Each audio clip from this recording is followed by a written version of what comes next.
Tick-tock, time to rock. Good evening, good morning, good afternoon to everyone who's watching all over the world. I'm your friendly neighborhood philosopher, David Wood, and with me now is the mighty Tony Costa. Tony Costa, you actually have a background in multiple fields. If you had to pick one, like I would pick philosophy. If you had to pick one, what would it be? Would it be theology, or what's it going to be? Yeah, it would probably be theology and grammar. I love Greek New Testament, the Hebrew Bible, Aramaic. I love the languages, but theology would be first. Probably the language would be second. And I love philosophy, Dave. I have to admit it. I love philosophy as well. So I'd say philosophy would be in the third category for sure. Awesome. And for people who are new here, I'm assuming the people who are watching know why I'm interested in Islam. In case you are completely new, basically my best friend in college was a Muslim, and he spent years trying to show me that Islam is true. And the reason I was studying Islam was simply because my best friend was a Muslim. If he'd been a Buddhist, I would have been studying Buddhism. If he'd been Hindu, I'd have been studying Hinduism and so on. But he was a Muslim, so I was studying Islam, and Nabil eventually became a Christian. And I thought, cool, I'm done with Islam. And over time, due to multiple factors, I realized it's actually a really cool area to be involved in as far as apologetics and evangelism. And Tony, you've mentioned in a previous live stream that you were actually doing apologetics, dealing with Islam. Not only before most of the rest of us had any idea that was an important issue, but even before I was a Christian, if I recall. So before I became interested in any of this stuff, you were already in it. So why don't you give people a little quick background? Yeah, I mean, I started looking at Islam around 1989, and to the early 90s.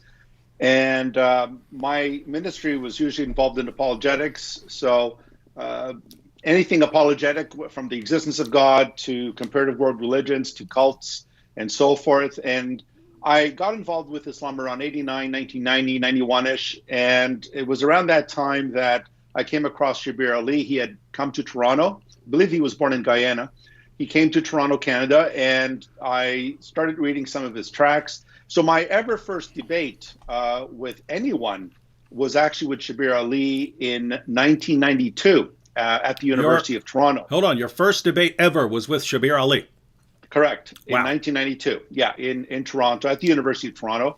And then from there, we engaged in another debate in 93 on the Quran. Is the Quran the Word of God? And then we dealt with the crucifixion of Jesus, and then is the God of Islam the God of the Bible, and so forth and so on. So over the years, we developed a friendship. I count him as a friend, a brother in Adam. I want him to become a brother in Christ, but he's a brother in Adam. And so he and I both have great respect for each other. And we, through the years, have debated in various and sundry issues at various universities, online, on Unbelievable with Justin Brierley. We had a debate as well. So yeah, I've also debated others, as you know, David, some of those whom you know as well, and I've had debates with others. So I've been in Islam for, quite a bit. Not in Islam, but studying in Islam. No, too late. You already admitted. Yeah. Do you renounce Islam? I do. All right, you're an apostate now. You're an apostate now. I renounce Islam. Right. So, so I've been involved for about 30 years or so. And I've also taught in this area at seminaries. I don't know that many seminaries, David, that actually teaches on introducing Christians to Islam and how to witness to Muslims and so forth. So I'm glad that my seminary, this fall, I'm teaching a course on Islam, on Introduction to Islam. So I'm really happy for that. Unfortunately, a lot of seminaries maybe have one course on general apologetics, history of Western thought, but that's about it. So they're not really equipping Christians on how to defend their faith against Islam. And I'd like you to comment a little more on that, because you just mentioned that it's rare to have Christian institutions teaching about Islam, and yet very common in the world of Islam for them to be trained in how to attack Christianity. And even among cults, it's built into them. It's built into them to raise certain criticism. And it's built into the religion of Islam because it's the Quran and the Hadith contain criticisms against Christianity. But even more than that, I mean, they are trained. They are trained to listen to people like Ahmed Deedat and Zakir Naik, and these are the questions that you can use to stump Christians. And then Christians just don't place any emphasis on it practically at all. And then, and so you're a Christian. You're going into an encounter. You have a Muslim friend. Well, guess what? That Muslim, he might not have been formally trained all his life, but he's been picking up tips on how to attack Christianity all his life. And the Christian has never been given one criticism of Islam in his entire life, as far as Christian institutions are concerned. So, what do you could talk about that problem all you want, but two, how would we go about doing something about that? Because I mean, one of the things we see, the vast majority of Muslim objections to Christianity and Muslim arguments are so easy if you just learn some basic facts, that if Christians would simply equip Christians, it would change the world, but we just don't do it. So what are your thoughts? Well, when I was teaching Christians about how to share the gospel with Muslims and defend the gospel, I would first take them through how to witness to, but the main problem, David, is I place the fault at the feet of the church and pastors, because pastors are, I mean, they're wonderful pastors out there, but then when it comes to the defense of the faith, they really don't take this seriously enough. We should be having, cold case Christianity courses in our Sunday school. We should be teaching our young people about defending the gospel against Islam and against the cults and so forth. The problem is we're not doing enough in the defense department, and that is to our own detriment. So my passion for the past 30 years, David, has been to say we need to teach our people not only what they believe, why they believe, but give them handles and tools and on how to protect themselves and give a reasonable defense of the Christian faith. And so, because churches don't bother with this, we're seeing, unfortunately, a lot of Muslims steamrolling over Christians. Mm-hmm. So we need to educate our people for sure. Absolutely. And as I just mentioned, the vast majority of Muslim arguments are very easy to refute. And my goodness, Christians, if you realize the opportunity that we have right now, that Islam has been propped up on nothing but lies. Islam has been propped up on nothing but lies for the longest time, because Islam existed in the Muslim world where you can't challenge these lies or you'd get your head chopped off. But as Islam spread into other areas of the world, the people there didn't know anything about Islam. People don't study Islam there. So this allowed the Muslim preacher to come in and say pretty much whatever he wants about Islam, and no one is in a position to challenge it. If he sees that you love, you're in a society that appreciates science, Islam is a fount of science and learning. If they see that you like women's rights, well, guess what? Muhammad was a champion of women's rights. It doesn't matter what you like, they can adapt the message because everyone is in a state of ignorance and no one is in a position to correct the lies and the deception. All of a sudden, we get down to our time. 14 centuries later, we get down to our time. We have their sources. We have Islam's most trusted sources. Previous generations did not have that. And we have the technology to reach Muslims in countries around the world, even in countries where just 20 or 30 years ago, you couldn't have said any of this in the country because you'd get your head chopped off. But now you can say it right there through the internet. So we live in, there has never been a better time in all of history to witness to Muslims, to do apologetics dealing with Islam, to refute false claims of Islam, to defend Christianity against Islamic criticisms and so on. Never been a better time. This is the time. So if you ever wanted to study it and do it, then now is the time. And we're going to be looking at one of the main issues. If you wanted to learn one area to criticize and undermine a common lie in the world of Islam, it would be a bit of what we're going to be talking about now. What we're talking about now is what you might call the myth of perfect preservation. Tony, we've talked about this before, but we need to keep revisiting this, especially since we have some Right. updates. We have some updates from last week of the fallout from Mohammed Hijab's interview with Sheikh Yasser Qadi. It is epic and awesome. But Tony, what are Muslims told all their lives about the Quran, and is it accurate? What they're told is that the Quran is that Muhammad received is the same Quran that has existed for 1400 years, and that it has been so perfectly preserved that not one vowel, not one consonant, not one word, nothing has changed at all. It's remained the same. So what they're basically arguing for is a perfect preservation of the Quran, and that is a common staple of all Islamic apologetics. And they've been saying this ever since they've made their inroads into the West. That is their primary argument. And it's done, David, for only one reason. It's to dismiss the Bible because they know there's textual variance in the biblical manuscript transmission. And so a lot of Muslims, because they assume that the West is completely ignorant about Islam, which it is for the most part, Westerners don't know about the textual variance that exists within the Quranic texts. And so a common staple of Islamic dawah is the Quran is a preserved text. It is has no variants, no changes, no deletions, no additions. Everything is the same as Muhammad received it.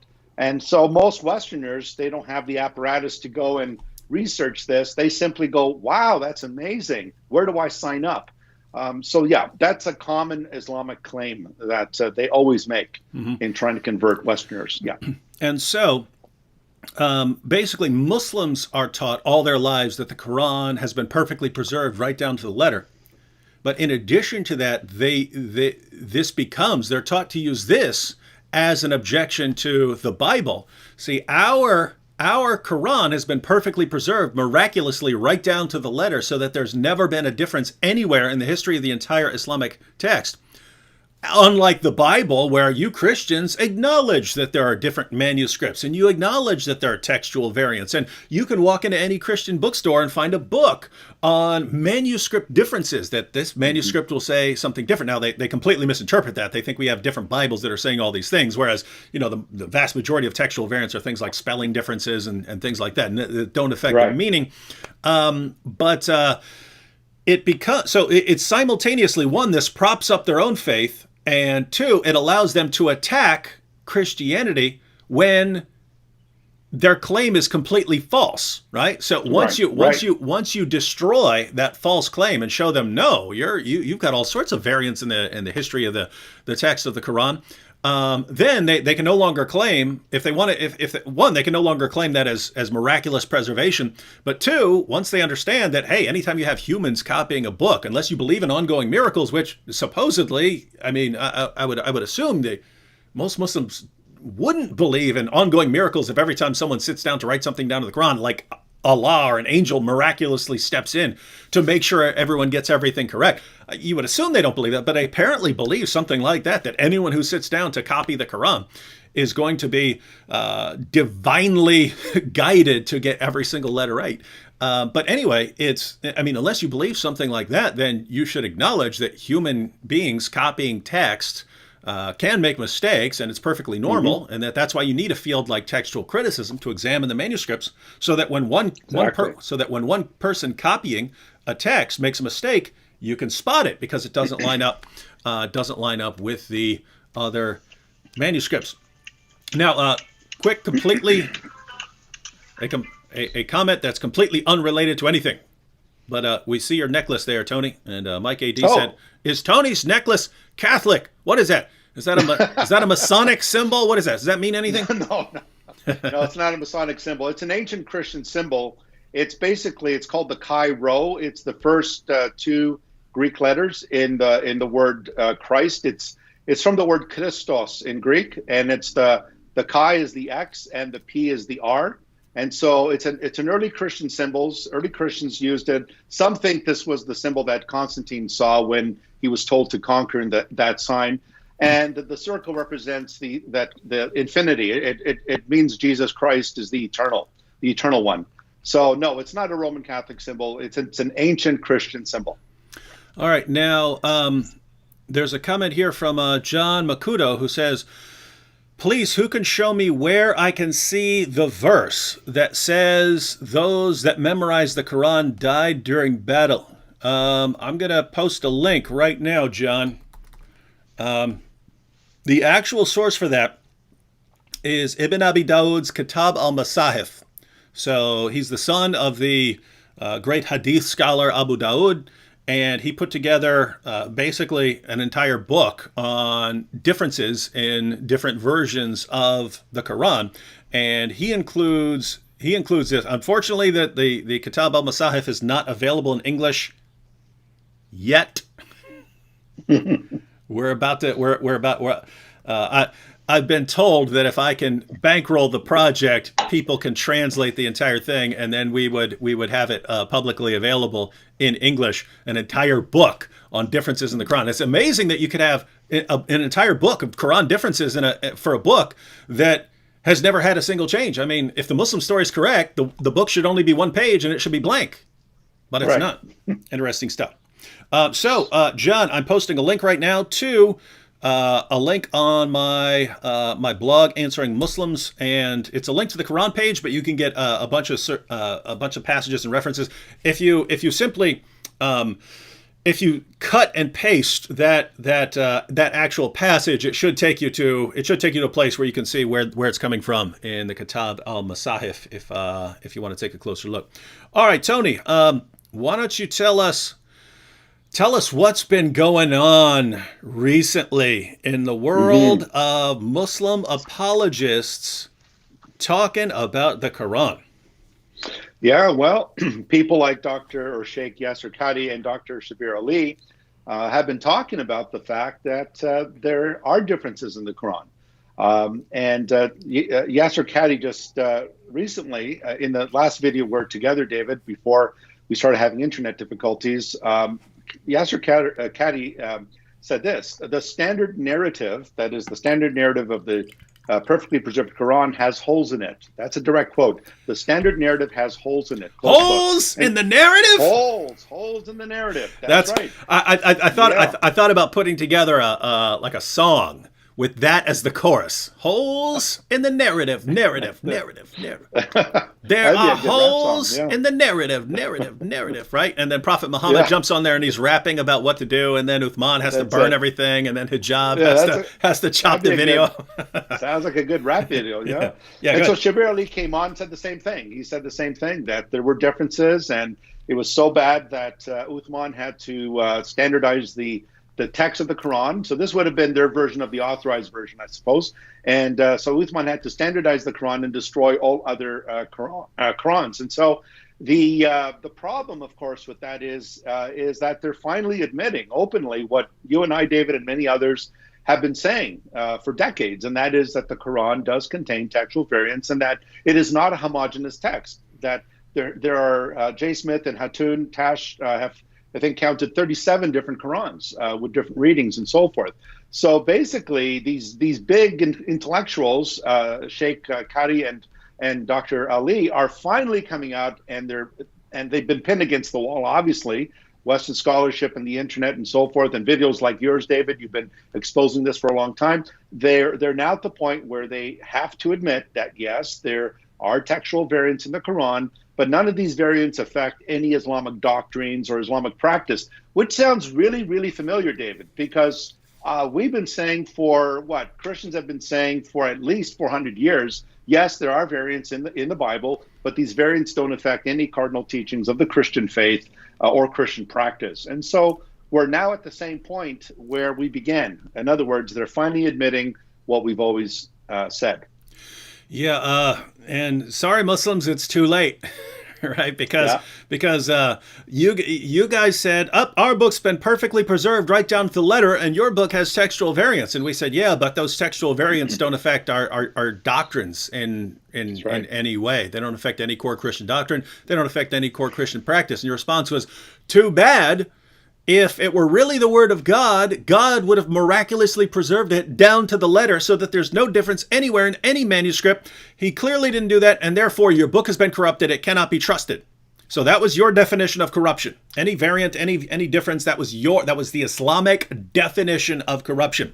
And now you've got Muslim scholars acknowledging, nope, there are differences all over the place. We have completely different Qurans. Now, when I say completely different, I mean they are, in different parts of the world. They do not use the same Quran. Yes, a ton of the stuff will be the same in those Qurans, but it is not the same Quran. It's a total, utter myth. And Tony, one of the interesting things that happened in the discussion between Yasser Qadi, I got to make a video on this. The discussion between Yasser Qadi and what's his name, Mohammed Hijab. Yeah. Yasser Qadi is just clearly crushing the soul of Mohammed Hijab with all these questions. And in the end, it was absolutely hilarious. In the end, Mohammed Hijab tried to fall back to this position that we hear from Muslims all the time, namely that the power of memorization ensures that Muslims would be able to preserve the Quran. And so what he said was, look, if I gave you a blank Musaf, could you write down what the Quran of Muhammad was? And Qadi couldn't say yes. He couldn't say yes. Yeah, he said, "Don't ask me that question. Yeah. Don't ask me that question." And then Qadi was saying things like, "Look, if you want to talk about it afterwards when we're not live anymore, then I can tell you. But I can't tell you here. Now think about this. Or take my class." Yeah, and now think about this. If the standard Islamic narrative, which he acknowledged had holes in it, if that were true, he would simply say, "Of course I could put it down." Any Muslim could. Any Muslim who's memorized the Quran could write down exactly what the Quran is. He wouldn't say that. Why? Because there are holes in the narrative, my friends. Holes in the narratives. Matter of fact, people were bringing this up before we even got into it. So here's Abdur Rahman, who says, "What do you think about the recent Yasser Qadi debacle about ahruf and kirat of the Quran during his interview with Mohammed Hijab?" We think, as far as that interview, I had all the respect in the world for Yasser Qadi for acknowledging these things. Same thing with Shabir Ali. I obviously don't like his explanations of it. Shabir's explanations, I see some problems there. But as far as them trying to introduce the popular Muslim world to the fact that there is not simply one Quran, you got to respect them, because they're going to get blasted for it, and they are. Yep. And you wonder if they're gonna break when they're blasted. And unfortunately, Yasser Qadi already has, as we're going to see. So should we go ahead and recap the Yasser Qadi video? Sure. Okay. So ladies and gentlemen, and here. Oh, by the way, this is a side note. Tony, do you Canadians know do you in Canada, have you heard of the Streisand effect? Have you heard of that thing? No. Okay, well, that's cool. Then I get Streisand? to it's Streisand. Yeah, it's called the Streisand effect. It's named after Barbara Streisand. I was just going to ask, is it related to Barbara Streisand? Yep. Okay, so everyone, you'll want. Matter of fact, I need to make a video about it just for this purpose of using it here. There's what's called the Streisand effect. It goes back to the early 2000s when someone was taking pictures of the coast of California to show coastal erosion and so on. And apparently posted a picture of Barbara Streisand's house on the coast of California and mentioned that this is Barbara Streisand's house. And so Barbara Streisand flipped out about this. You can't be, you're sharing my personal information here. You're telling people, you're not giving the address or anything, but you showed them a picture of my house so that, if they were ever in the area, they would know that's my house. So Barbara Streisand flipped out about it and sued the dude. Right? Sued the dude.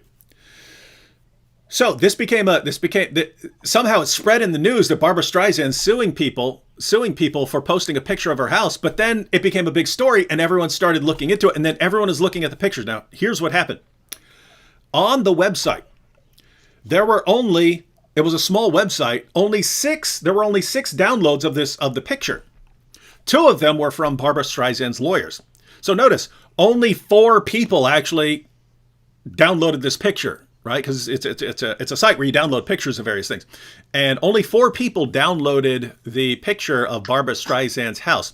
As soon as it became a big issue in the media, Then all of a sudden, hundreds of thousands of people started going to the website and looking at Barbara Streisand's house, right?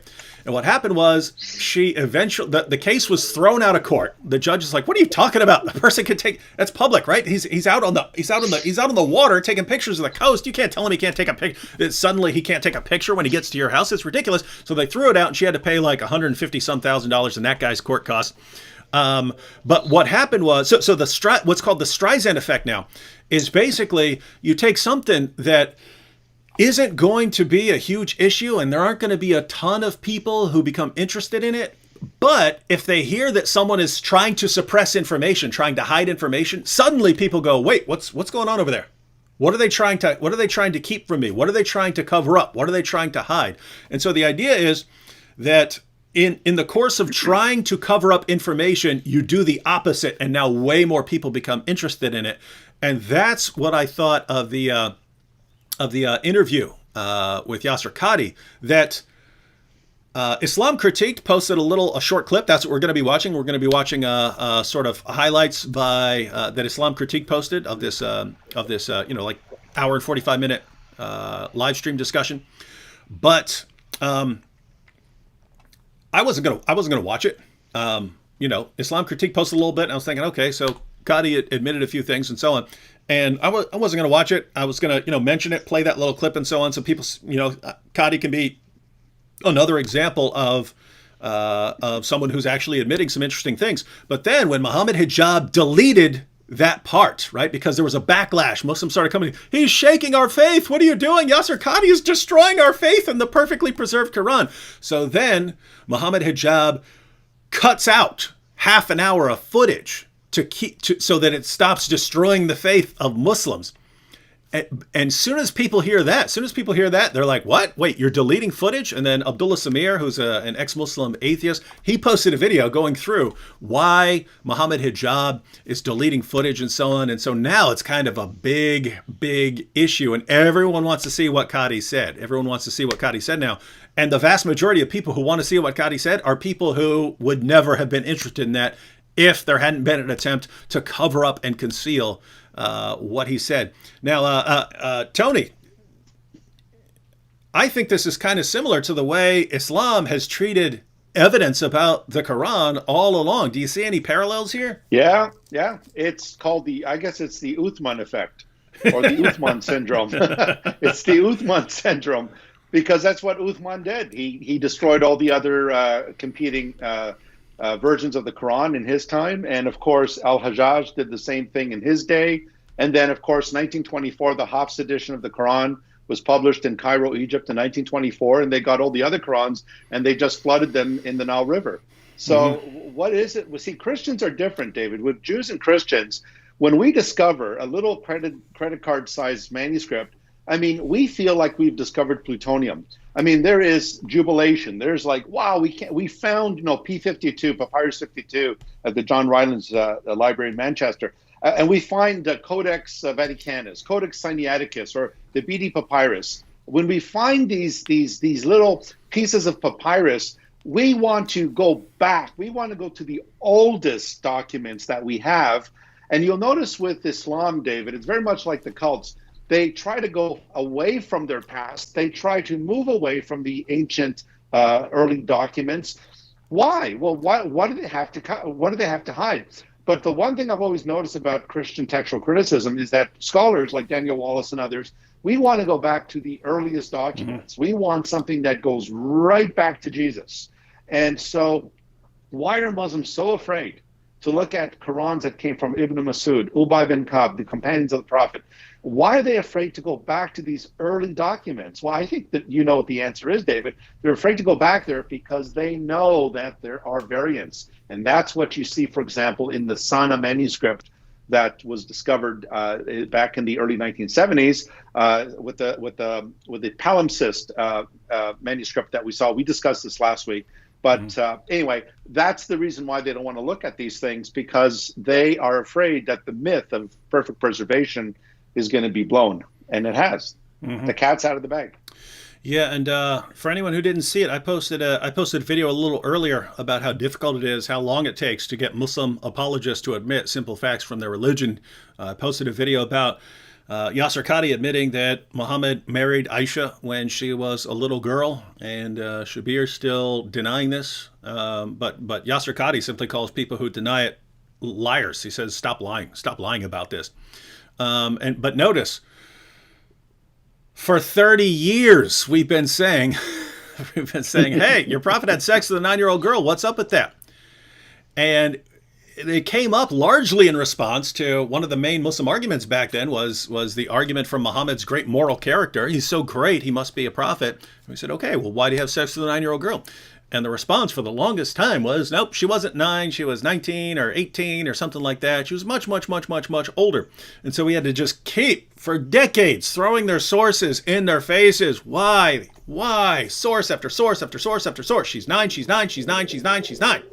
And we keep putting these in their faces. Finally, it's becoming far more common among Muslim apologists to admit that she's 9, but to say that she had reached puberty, which also isn't true, but at least, still making progress. But I see a parallel there in that Muslims make a claim that is made in defense of their religion. So Muhammad is the greatest man who ever lived. His character is impeccable. The Quran's been perfectly preserved. They just exaggerate all these things in their religion, make all these absurd claims. And then we start going to their sources to show them that's complete nonsense. And they start massively reinterpreting their own sources, and they just start cranking out lie after lie after lie after lie to justify the lie, the original lie that they told. And so you notice the parallel here where for decades, Muslims are saying, nope, she was 19 or 18 or so on. And now you've got Muslim apologists saying, okay, stop lying about this. We can't keep lying about this. But then you have this parallel with the Quran that for decades, we've been going to their sources, showing them what's in their sources, showing them that the Quran has changed over and over and over and over and over again. They always deny it. And now you've got a crack. Now you've got a little crack forming. And you got Yasser Qadi and Shabir Ali saying, no, we got some problems here, guys. We got some problems here. Mm-hmm. And then there's a backlash against them from Muslims because Muslims think these guys are evil when they're the ones who are trying to ease the Muslim community into the truth. They're trying to let the Muslim community down as gently as possible. But man, there's no falling gently on this one, right? Your leaders have been lying to you your entire lives. And that's just got to hurt once you start realizing it. Any thoughts on this stuff, Tony? Yeah, I agree with you, David. I mean, once you get cracks in the foundation, it's just a matter of time before, you get flooding, the edifice begins to crack and collapse eventually. So the cracks in the foundations, and what happens with cracks, David, they always get bigger and bigger and bigger until the building collapses. So that's what we're seeing right now. We're seeing the beginning of the tremors have already occurred. We're beginning to see the cracks in the foundation, and it's going to be interesting. And I'm thankful to God, David, that I've lived to see this day when people like Shabir Ali would come out and basically admit what we've always been saying. And so I think the years ahead are going to be very interesting in Islamic apologetics. Remember what Jesus said, a house divided against itself cannot stand. And so there is division in the house of Islam. So much for the unity of the Ummah. We keep hearing about there's so much unity in the Ummah. But no, it is a divided house. And it's going to divide and break down for sure. Mm-hmm. Yep, it's starting to look pretty bad. All right, should we go ahead and review? Yeah, sure. All right, so we're going to watch. This is from Islam Critiqued, ladies and gentlemen. So if you go over to Islam Critiqued's channel, you can get this video, a few highlights from the discussion with Yasser Qadi. And there's really, really some awesome stuff in here. So we'll probably watch about half of it. I think it's like a 3.5 minute video. We'll probably watch half of it and then discuss a little bit. And then we'll watch the next half of it. Every single student of knowledge knows, who studies Ulum al-Quran, that the most difficult topics are ahruf and qira'at. And the concept of ahruf and the reality of ahruf and the relationship of the Uthmanic Mus'haf with the ahruf and the preservation of the ahruf. Is it 1? Is it 3? Is it 7? And the relationship of the qira'at to the ahruf. This is a topic that when you're the beginning student of knowledge, you're like, what is all of this going on here? When you go a little bit more, you learn to simply memorize what your teachers say and regurgitate it out. And you don't fully comprehend. When you do a deep dive is when things get very, very awkward and difficult. And this isn't new. This is from the time of the Sahaba. This is not a joke, brothers and sisters. The issue of ahruf and qira'at caused confusion to somebody whom the Prophet ﷺ said, if you want to listen to the Quran directly, listen to Ubay. Ubay is not some even average Sahabi. He is the Qari of the Quran. He is the master. He is who he is. And he goes, فَدَخَلْ فِي نَفْسِي شَكْ. Like, what is all of this stuff? Again, this is you were asking some very honest questions. It's the first time I'm saying these things. Many people are aware. Actually, I wanted to pause it there.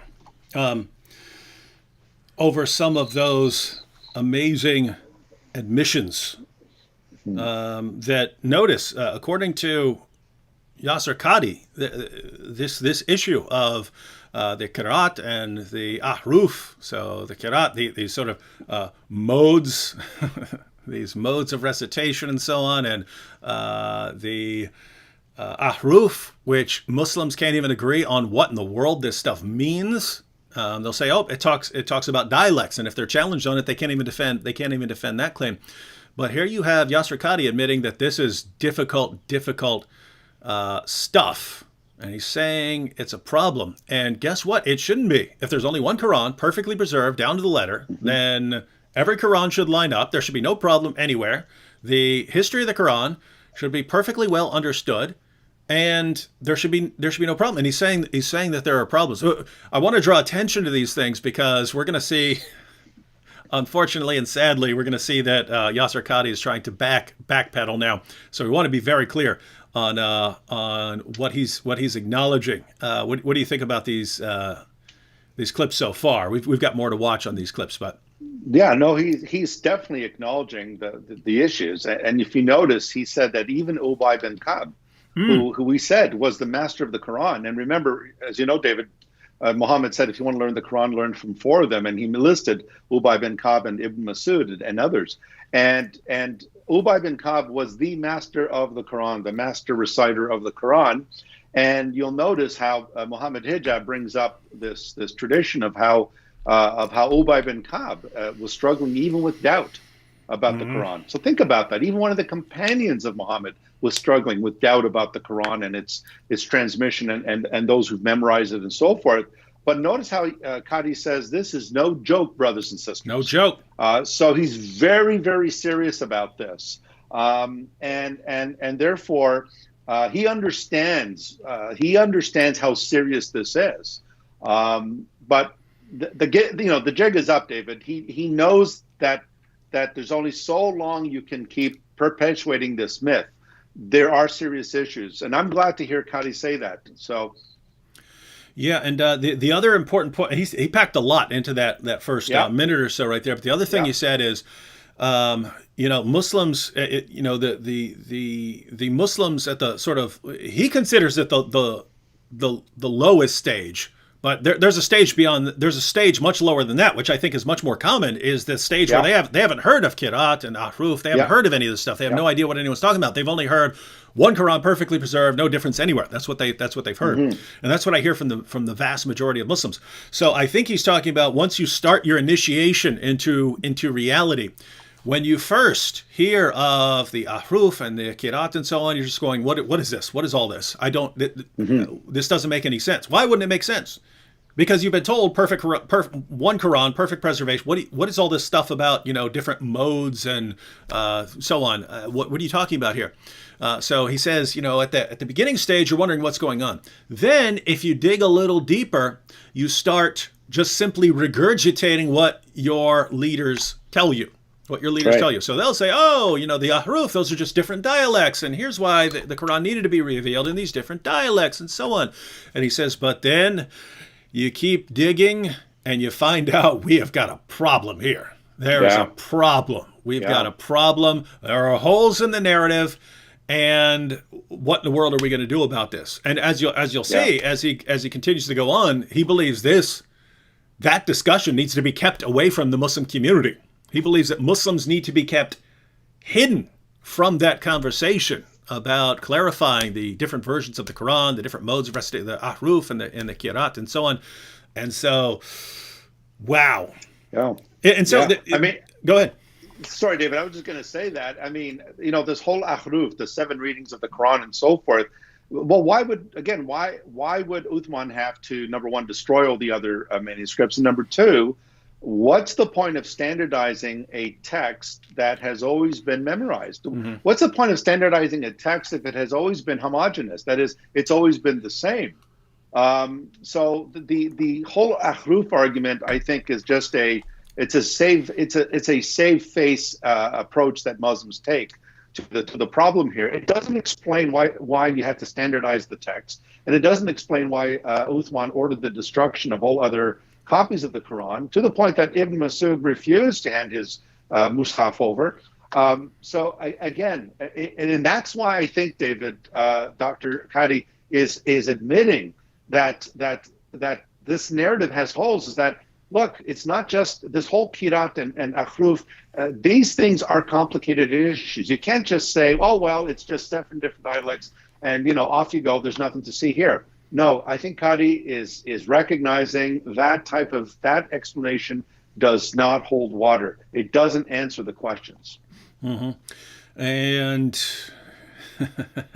it's funny because, with it's almost parallel to the Streisand effect there. What he's saying, right? It's almost parallel to the Streisand effect in that he's telling Muslims, hey, there's this discussion at the scholarly level where we know that the story that we tell you guys is false, but we can't let you in on that discussion. So just understand that you're being told a lot of nonsense that scholars know is false, but we can't let you in on the secrets.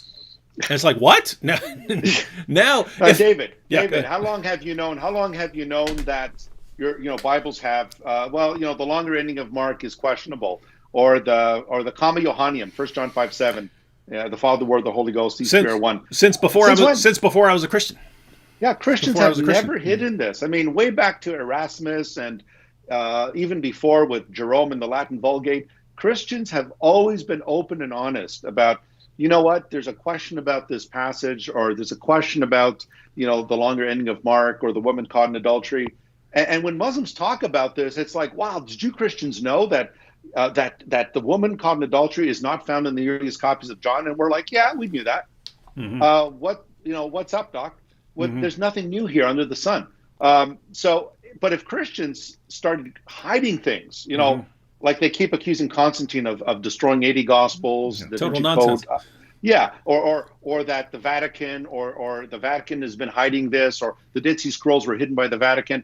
I mean, the only one I see hiding things, David, are the Muslim scholars. They're the ones who are hiding things from their people. So Muslims, you got to ask yourself this question. If your scholars, the ulema, the scholars of Islam, are hiding things from you, you wouldn't trust a car salesman if he was hiding things about the car that had an accident history or something like that. You wouldn't trust someone on that. Why would you trust your eternity, your souls, on your Muslim scholars who are really hiding evidence from you? That is so unethical on a high level. Yeah, I mean, for me, it would only take one time. I mean, if I caught someone in a big, nasty lie, lying to me about my religion, I would say, okay, now you may be telling me other things that are true, but you may be telling me other things that are false. So from now on, anything you tell me, I have to investigate for myself, because I know that I cannot trust you because you've lied to me. They would only have to tell one lie for me to be thinking along those lines. But for some reason, in the Muslim community, their Muslim apologists can tell them for years, yes, Aisha was 18 years old when Muhammad had sex with her, or 19. Who knows? She could have been 50. We don't know, right? They've been telling them this nonsense for years, and now they admit, okay, she was 9 years old. How do Muslims not jump up there and say, whoa, why have you been telling me she's 18 or 19 for the past 2 decades? Why have you been telling me that, right? And here you have, they've been told perfect preservation right down to the letter from the time the Quran was revealed to Muhammad. And now you've got Shabir Ali and Yasser Qadi admitting that there are different Qurans in different parts of the world, that there are, that Muslims can't figure out what the ahruf are, and that this discussion is a big mess. How are Muslims not saying, wait a minute, did you guys just now find out about this? Or did you already know about this and you've been lying to us all along? Which one is it? Either you just found out about the Kirat and the Ahruf and the differences and the chapters that came up missing and the verses that were eaten by a sheep and all the verses that were lost because the people who had them memorized died in battle and the differences in the manuscripts and the Sanaa manuscript. Either you just found out about this stuff, you had no clue, scholars. Either you just found out about this stuff, and so you're informing us now that you just figured it out too, or you've known about this stuff before, and you were lying to us by telling us perfect preservation. Which is it? And Muslims, what we're telling you is we know which one it is. They've been lying to you. They've known about this stuff. Listen, any Muslim who's read Sahih al-Bukhari and Sahih Muslim knows enough about the text of the Quran to completely destroy what you've been told. Any Muslim who's compared manuscripts of the Quran can completely destroy all this. So any scholar with a background in the Quran knows that you've been lied to. The question for you should be, why do we keep listening to these people? Instead, you just keep mindlessly believing anything they say.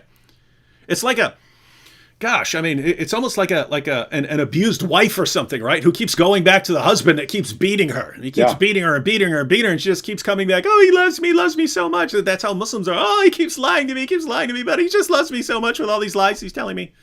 Yeah. What a religion, man. What a religion. Crazy. All right, should we watch some more of that video clip? Sure. All right, going back to Sheikh Yasser Qadhi. To my lectures that I've mentioned the crises that happened to me at Yale. This was the issue.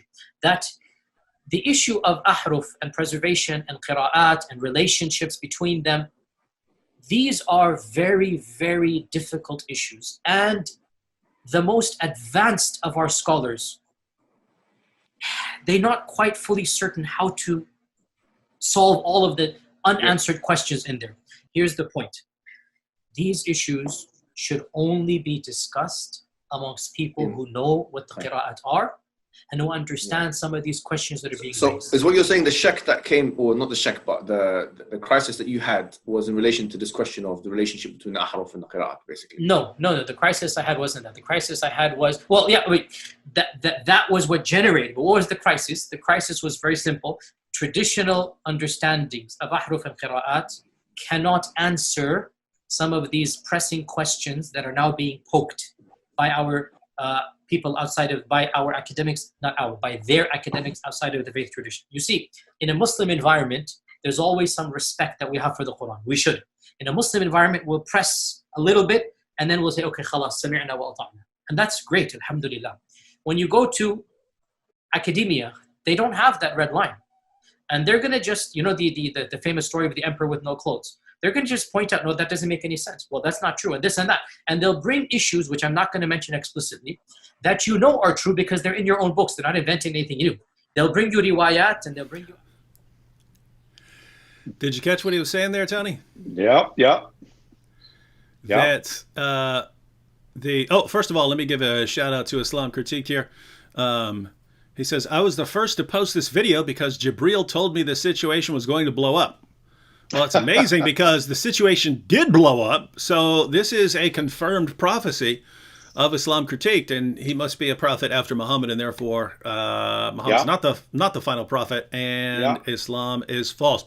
What are your thoughts on the clip we just heard? There's still, I think, another minute left on the clip, but I think that I think what he said about going to Yale is what really shook him up, and that's because when you go to an Ivy League university or a school of higher learning, it's not the old Islamic mantra, preaching to the choir, the Quran's always been preserved, etc. Western scholars look at history objectively. They look at texts objectively, and so they should. And it was there that he was pressed on these issues. Notice how he said, David, there's issues that I'm not going to bring up. One of them, I bet, was Aisha being 9 years old. And so he's openly admitting that these Western scholars, did you hear what he said? He said, they're using our books, they're using our materials. And so what has always astonished me, David, and you get this all the time too, is you will quote their own materials and they will get angry at you. They will call you a kafir. They will call you every name under the book. And yet these sources come from within Islam's most trusted sources and texts. So I think that what Qadhi is saying is, look, these Western scholars, they're not making this up. these issues are in our books, and they keep poking. I like the way he said there's no red line in academia. What is the red line in Islam? You go, and then you say, "Oh, Allah knows best. We're not gonna question further." Christians aren't like that, David. If you notice, when it comes to when I teach on textual criticism at the seminary, I really challenge my students to think, which of these variants is the original variant. Some students get a little ruffled over the fact that maybe the story of the woman caught in adultery is not part of John's gospel. Okay, so are you interested in what John wrote under the inspiration of the Holy Spirit, or are you interested in what a scribe wrote several centuries later? Well, we want truth. You see, David, you and I follow the one who claimed to be the truth, the embodiment of truth itself. And so truth matters to us. Truth matters to us. And therefore, whether we're studying the Bible or whether we're studying the Quran, we want to be honest in our research. And therefore, when we look at the Quran or the Hadith, we're very careful how we quote these sources. We want to quote them in context. And so I appreciate the fact that Qadi is giving, a shout out to Western academia, because they're doing what really we've been doing for a long time. And that is just dealing with the texts, dealing with the source materials. And they do not support the Islamic claim that this Quran is simply a preserved text. Yeah, and again, I mean, how sad is this? How sad is this situation? When you've got the Muslim apologists, and the Muslim apologists and scholars and leaders, they tell their people, perfect preservation right down to the letter, no difference anywhere in the entire history of the Quran from the time it was revealed to Muhammad. And we all go through their sources. There's some people who examine manuscripts and so on, and we just say, that's completely false. That's completely ridiculous. In other words, we say, there are holes in the narrative. There's some holes in your narrative there, right? What you guys are saying does not fit the facts. And then you've got Yasser Qadi here saying, we as Muslims, we really love the Quran, and so we push a little, but then when we're given an answer, we say, yeah, that's enough for us. And he says, as you pointed out, the Western scholars, they don't have that line, and so we give them their answer, which we think is fine, which we accepted when we saw a problem, and our Muslim leaders told us. But they don't stop. They push farther. And it was amazing because he said, and we know they're right. We know they're right because they're quoting our sources. In other words, so in order to give you an example like this, right? If Muslims are confused. What are these ahruf? I mean, the Quran's revealed in these different ahruf. What are they? And the answer that you're Muslim, so that'll be like the initial stage that he was talking about earlier, right? You hear about the Qirat and ahruf, and you say, what is this stuff going on? And once you start digging a little deeper, you'll get the answer, the ahruf are these different dialects, and it had to be in these different Arab dialects to make things easier on the early Arab community in accepting Islam, and so on. And so you say, okay, that's fine. But if you then try to say that among Western academics in this area, they're going to start they're going to show you the holes, right? They're going to say, wait a minute. Why do you have right here in your source that these two guys who spoke the same dialect and were part of the same tribe are arguing about which recitation of the Quran is correct? Why are these two? If it's a matter of dialect, why are two guys who speak the same dialect arguing about the different ahruf? So your answer doesn't make any sense. And what he's saying is, as Muslims, they go, they're right. They're right. We accepted it because we love the Quran so much. We just want an easy answer. They don't want the easy answer. They want the correct answer. So they press us, and we realize, gosh, they're quoting our sources to show us that our answer is wrong. And at the end of the day, according to Yasser Qadi, really, at the end of the day, it's one massive mess. We don't know what's going on in the history of the preservation of the Quran, and so the Muslim population just needs to be kept away from this because it will destroy your faith in the perfect preservation of the Quran that you've been lied to about. Yeah. And there's a double standard too, right, David? Because how many years have we heard Muslims like Shabir Ali going to the Jesus seminar, quoting Robert Funk, quoting Bart Ehrman, quoting liberal scholars against the New Testament, against Jesus and so forth. And we would say, well, yeah, I mean, if they're bringing up textual issues, we can agree on, the various variants and so forth. But we need to understand that, these liberal scholars are coming from a worldview that doesn't believe in God and so forth and so on. But it's interesting, the double standards is Muslims will will not go to these scholars. They call them Orientalists, these Western scholars who study Islam. They call them Orientalists. And so they'll say, well, they're biased and they're atheists and they're anti-supernaturalists and so forth. But so is Bart Ehrman, and so is the Jesus Seminar. But it doesn't stop Muslims from going to these liberal scholars to take down the Bible. But for some reason, there's a double standard. In other words, it's okay for Islam to go to these so-called, they call them Orientalists, to dismiss them and say, well, we can't believe what they say. But we're definitely going to go to the liberal scholars to attack Christianity. So I don't have a problem with, if Bart Ehrman wants to talk about the text of the New Testament. I actually taught a course at seminary on reliability of the Bible Part 2, where we dealt with answering Bart Ehrman. On textual grounds, we can agree on certain issues of the text of the New Testament. But where Ehrman goes off, of course, is when he deals with things like philosophy. I don't know if you read his book on the problem of evil, David. I read some of it. I read some of it. I thought it was horrible.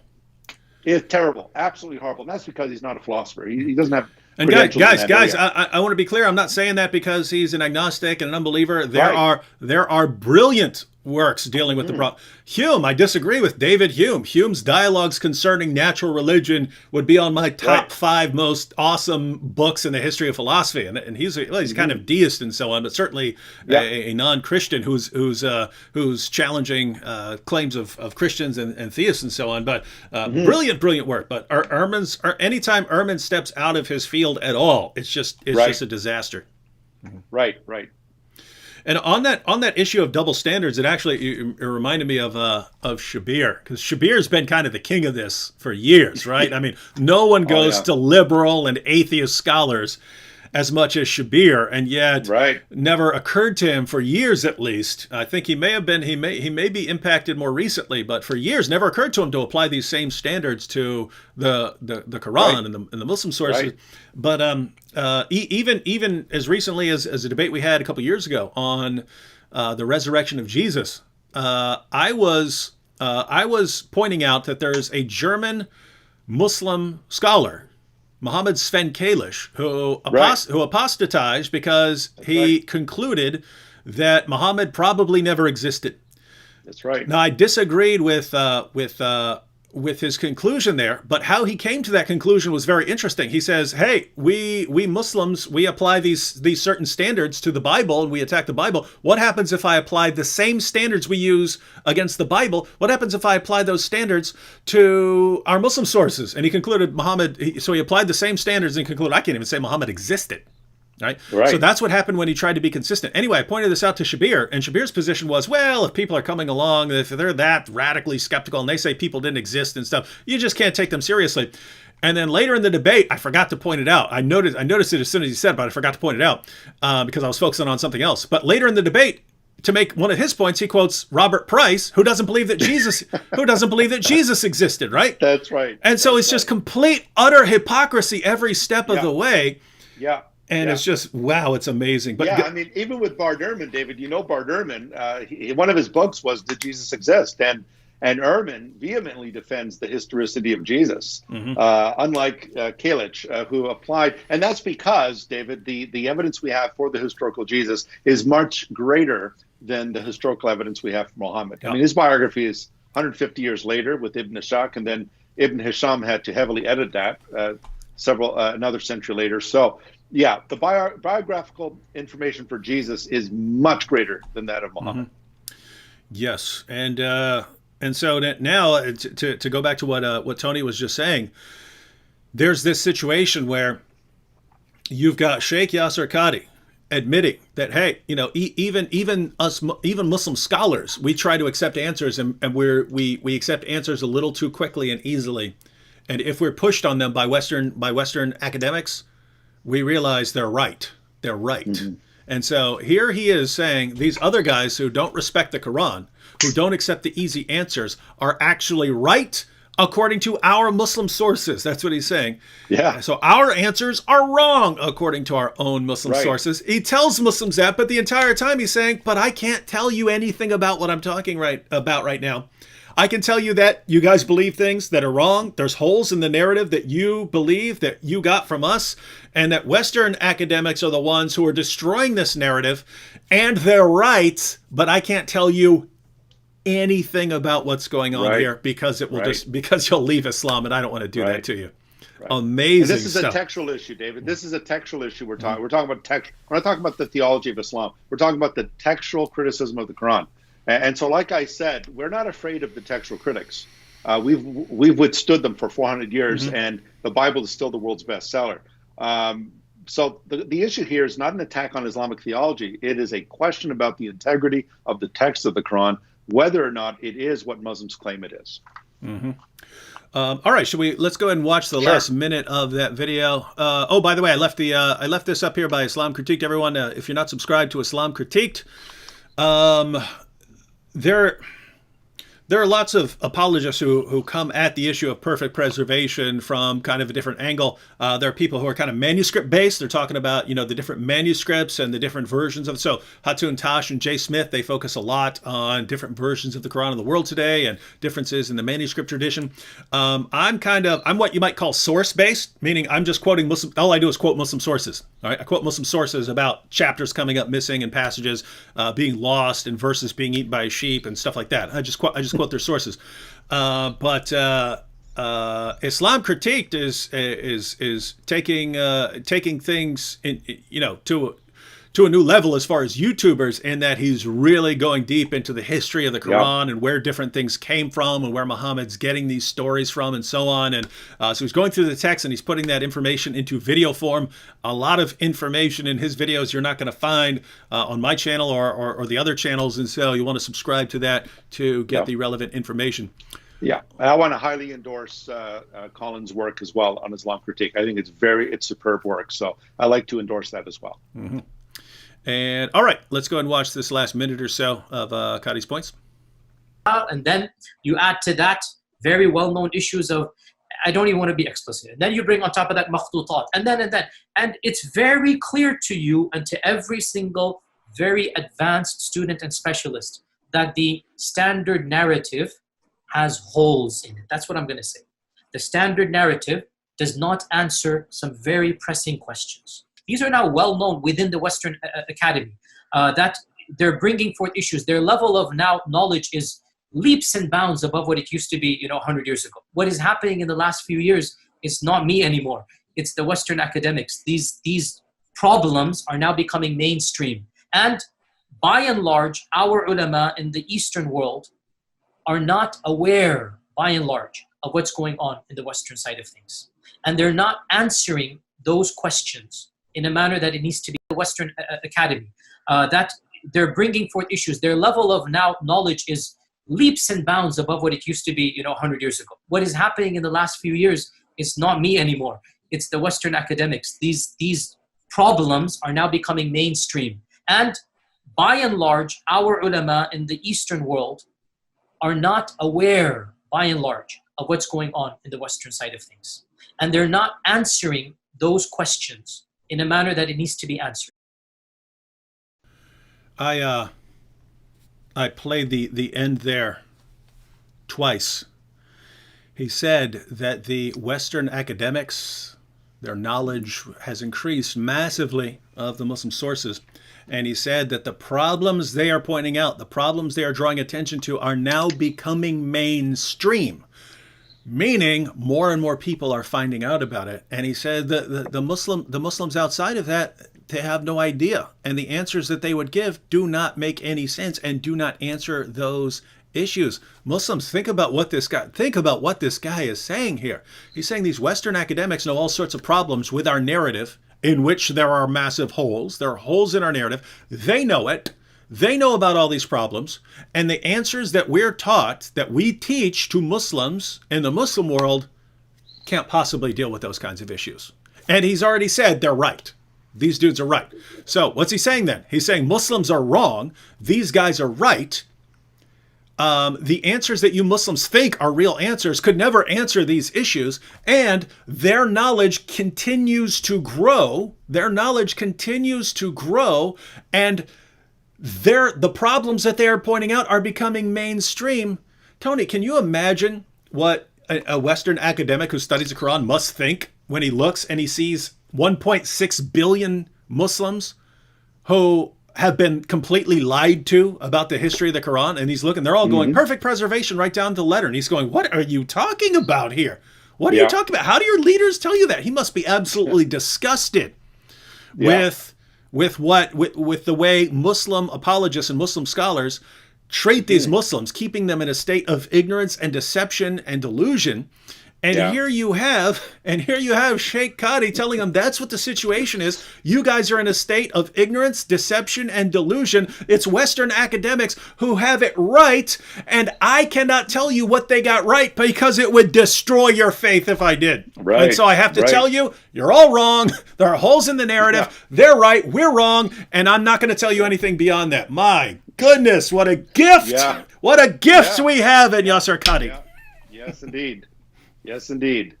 Yeah. And David, I was also thinking that, I mean, if you read other Orientalists, as they're called, I mean, people like Gabriel Reynolds and Francois de Roche, and you read people of that caliber, Robert Powers and so forth, it's very clear that what these scholars are saying is exactly what Qadi has just admitted. But they're getting it from the Islamic sources. Again, they're not. It's not like they discovered plutonium here.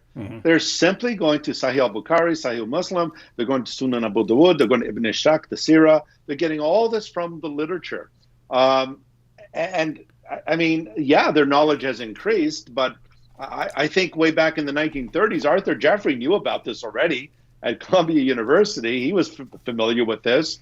But I think what he means by the knowledge has increased is, David, the internet has sealed the doom of the Islamic myths. And so more and more people now can access the hadith online, the Sirah, and of course, they can check out the sources for themselves. And really, that's obviously what's behind Shabir Ali and Yasir Qadi coming out and acknowledging some of these things, right? Notice what he's saying. He's saying the problems that are being pointed out in the West are becoming mainstream, meaning they're becoming easier and easier to find. More and more people are becoming aware of these facts, and the Muslims are still in a state of ignorance. They think that they've got answers, and it's complete delusional, false nonsense, right? And so he's noticing that, and he's realizing, wait a minute, if their knowledge and the spread of that knowledge is increasing, we can't continue to just be in a state of ignorance. Pretty soon, it's going to be everywhere. Everyone's going to hear this, and the entire Muslim confidence in the Quran, this false narrative that they've been given, is just going to collapse all at once. So we kind of need to ease Muslims into this. We need to start giving them hints. Guys, there's some problems here. Oh, but it's still the Word of God. It's still the perfect Word of God. But the narrative we've given you is just, is wrong. He's trying to ease them into that. Yeah. And then he gets a backlash. And then we got to delete the footage. And so I think Yasser's concluding right now, Muslims are not ready for this. Yeah, I gave them a little glimpse that they are not ready for it, and that's why he's backtracking. Matter of fact, let me go ahead and put that. Let me go ahead and put that up. So this is Sheikh Yasir Qadi actually pulling. He's pulling the Islamophobia card because we all pointed out everything he admitted.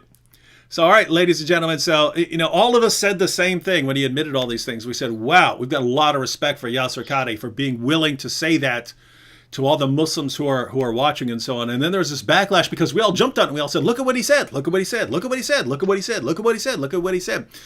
And then there's this crisis of faith in the Muslim community, and everyone's pointing a finger at Yasir Qadi, and then Hijab deletes the footage and everything to cover it up, try and cover up the mess, and then more people start going into it.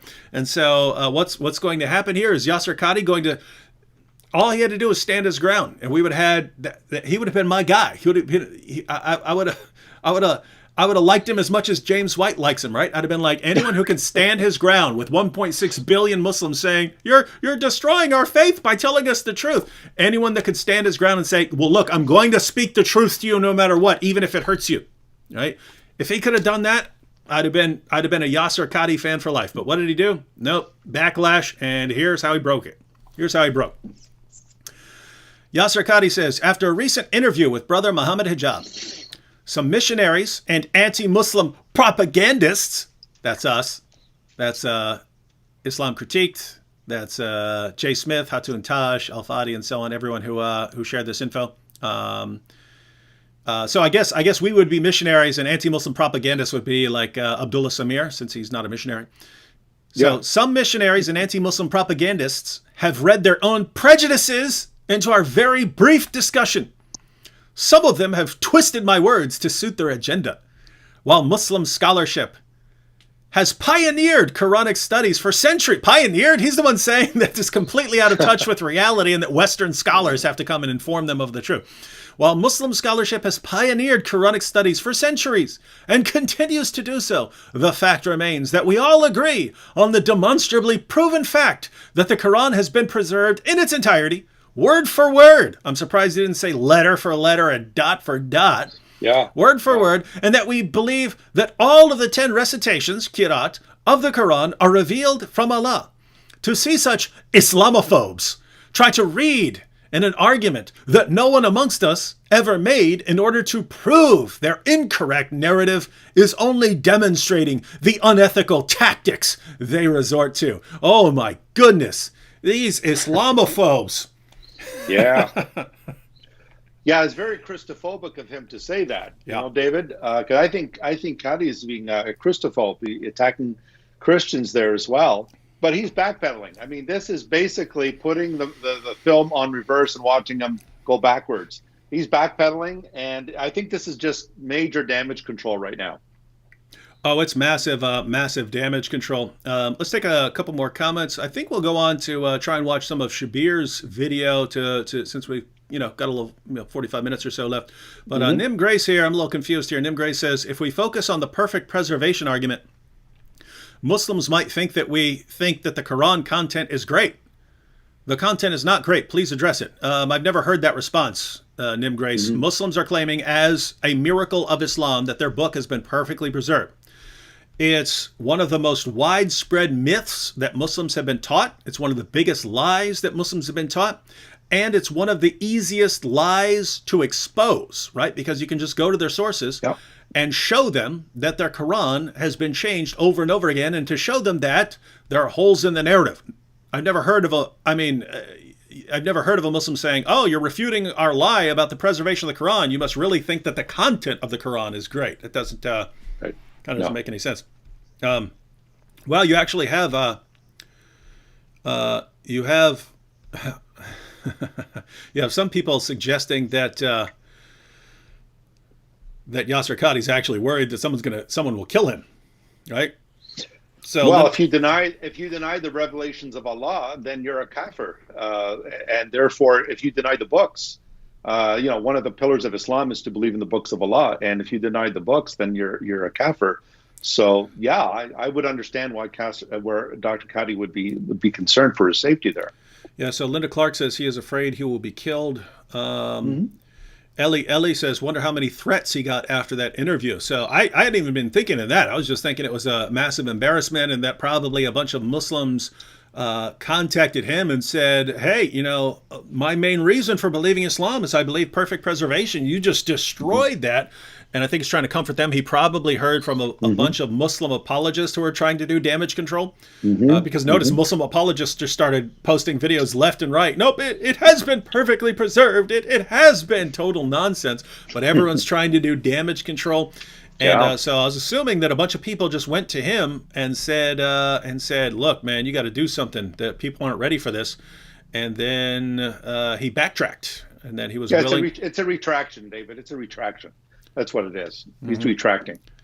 And where'd that comment go? There's one comment I wanted to put up. Oh, there we go. AKR said, too late, Yasser Qadhi. The reason I'm laughing is because AKR put up too late, Yasser Qadhi. But in my mind, when he was backtracking, I was thinking of the song, but it's too late, baby, now it's too late. Though we really did try to make it. Or in his case would be, though we really did try to fake it. Right? Fake it. Oh, man. Hey, anyone who can sing out there, please make a parody song. But it's too late, Yasser, now it's too late. Though you really did try to fake it.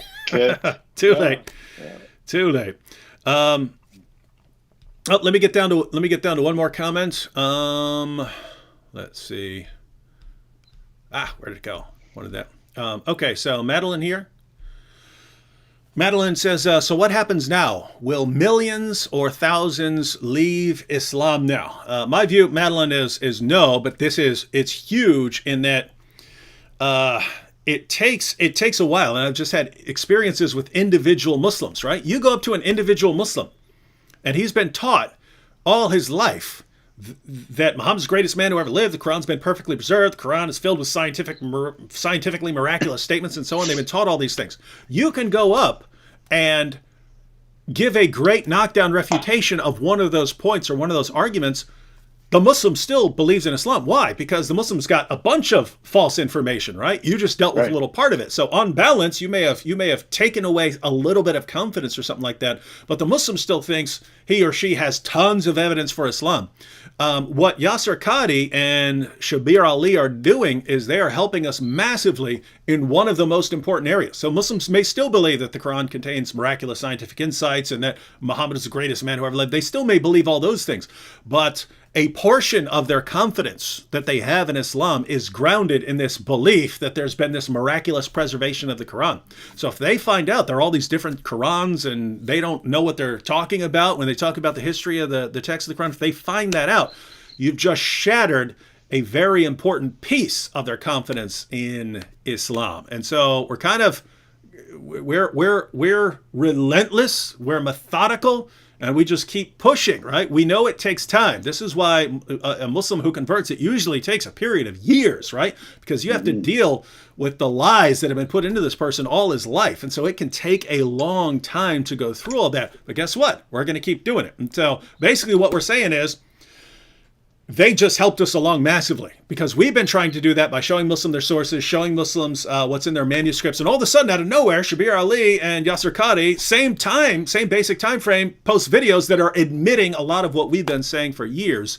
And so obviously we want to do this. So are there going to be millions of Muslims leaving Islam tomorrow? No, but there are going to be millions of Muslims leaving Islam 5 and 10 years from now because we're going to keep hammering with this, and we're going to keep hammering on all the other issues. What do you think about how all this plays out? I agree. I agree with you too, David. And if you remember the story of why Bart Ehrman became an apostate, I mean, he said he was raised a Christian and so forth, but he was taught something very similar, that the Bible there's no changes, no variants in the Bible and so forth. So, when he went to Princeton and he heard that there was a variant somewhere in the Gospel of Mark, chapter 2. In fact, it wasn't even a variant. It was about who was the high priest. Was it Abiathar or Ahimelech? I'm surprised that one really affected him because that's such an easy one to explain.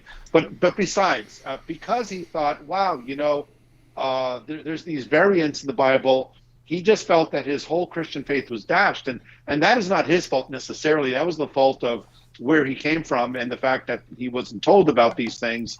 But I think you're right, David. I think that eventually, like I said, it's like the cracks in a foundation. Mm-hmm. Over time, those cracks, just like a windshield, those cracks begin to, if you don't get it changed, those cracks are going to keep getting bigger and wider, and eventually it's going to crash. So I think you're right, David. It's a domino effect. Mm-hmm. 1 second. Possible problem has been pointed out in Acts 17 land. No, I don't see that anywhere. Anyway, no, I was looking at someone in the super chat said the video description said this is going live tomorrow at 8:00 p.m. But I couldn't find anything in the description that did give a day. So, yeah, and everyone's on here fine. So, you got to know what that's talking about. All right, so. Matter of fact, let's read since I'm on the super chat page, let's read a couple super chats. Rochelle Judd posted a super chat but didn't leave a comment. A fresh coat of paints posted a super sticker called Game Over. That's good. Game Over. That's did you ever see the movie Aliens when you were younger, Tony? Yep, I did. There was what's his name, Bill Paxton, but it's cool. What the background of the movie was, it was improv. He was improving when they found out that no one's coming to save them and stuff, and he just starts going, "Game over, man, game over." But he was improving, so I always liked that line and stuff. So game over. Robert Wilson said, "Love you, Tony. God bless. Shout out from a fellow Torontonian." Is that what you guys are called, Torontonians? Awesome. Yeah, we're called Torontonians. Awesome. And he said, "Thank God we can go back to church again." The church is open up there? Yeah, so they're beginning to open up in Canada. Well, at least in Toronto and the cities, around cities. Edward said, Western woke politicians will do a better job of putting up a defense of Islam than Muslim apologists. Yeah, I mean, gosh. I mean, just recently, you had Mensch, who, that was one of the traditional guys on the Answering Islam website, and he was telling me, it's completely stupid and idiotic to think that Muhammad could die from poison years after the Battle of Khaybar, when it's Muhammad the one who said it. Muhammad's the one who said it. Yeah. And so you've got him, now you've got Shabir and Yasser Qadi, and then Yasser Qadi admitting all these things, and then backtracking, and Muhammad Hijab deleting the footage to try and cover up, but it just draws more attention to it. It's like the Three Stooges are doing. It's like the Three Stooges doing Islamic apologetics. Wow. Fun times. Linda Clark says, "The Holy Spirit in me grieves for our lost Muslims. May they have a crisis of religion and find the true God." That's how I actually think, because, I see in the comments there are people who are like angry at Muslims. And, when it's ISIS or something like that, or a terrorist, I get that. But as far as how I look at Muslims in general, I look at them like people almost like borderline, like people who've been kidnapped. And that's why I don't view them as these bad people who are trying to do bad things. I view them as like victims of an ideology that's been, kind of forced into them. What are your views on this? Exactly the same as yours, David. I mean, like I've said this before, but I heard from an old pastor years and years ago said, Islam for me stands for I sincerely love all Muslims. And I do. I truly do. I love my Muslim friends. I don't like the ideology. The Bible says, hate that which is evil, love that which is good. And so I don't like an ideology that holds people captive, that enslaves people, whether it's Marxism or whether it's socialism, whatever it may be. I detest ideologies that restrict your freedom of speech, your freedom to think, and so forth. And so the Muslim is an image bearer of God. When I see a Muslim, I see someone made in the image of God.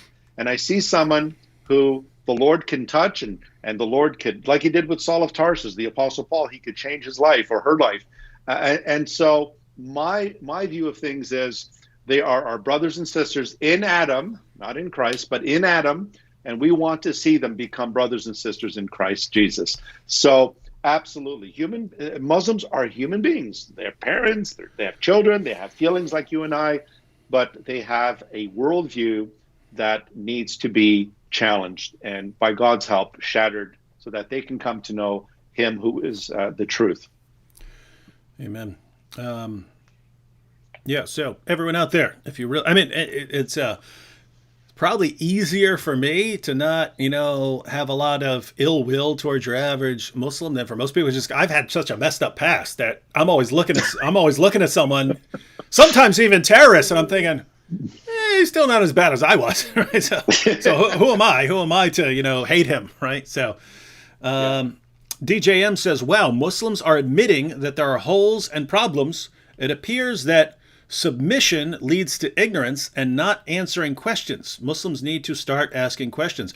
And DJM, you are totally right about that. And it's actually a connection here. So Islam means submission, but part of the submission is in Surah 4, verse 65 of the Quran, where Allah declares that if you have any doubt about anything Muhammad has decided, you're not a real Muslim. That's right. So if you can imagine the psychological pressure that puts on you, if you doubt anything, if you say, Muhammad decided that you can have sex with a 9-year-old girl, I just have a problem with that. You're not a real Muslim, according to that. So you just have to block any sort of doubts or questions like this. And man. And Surah 33 as well, right, David? Surah 33. Absolutely. When Allah and his messenger have determined a matter, it is not for any believer, man or woman, to have any opinion or any say in that matter. So think about it. The God of Islam is telling you, you cannot question me or my prophet or my messenger Muhammad.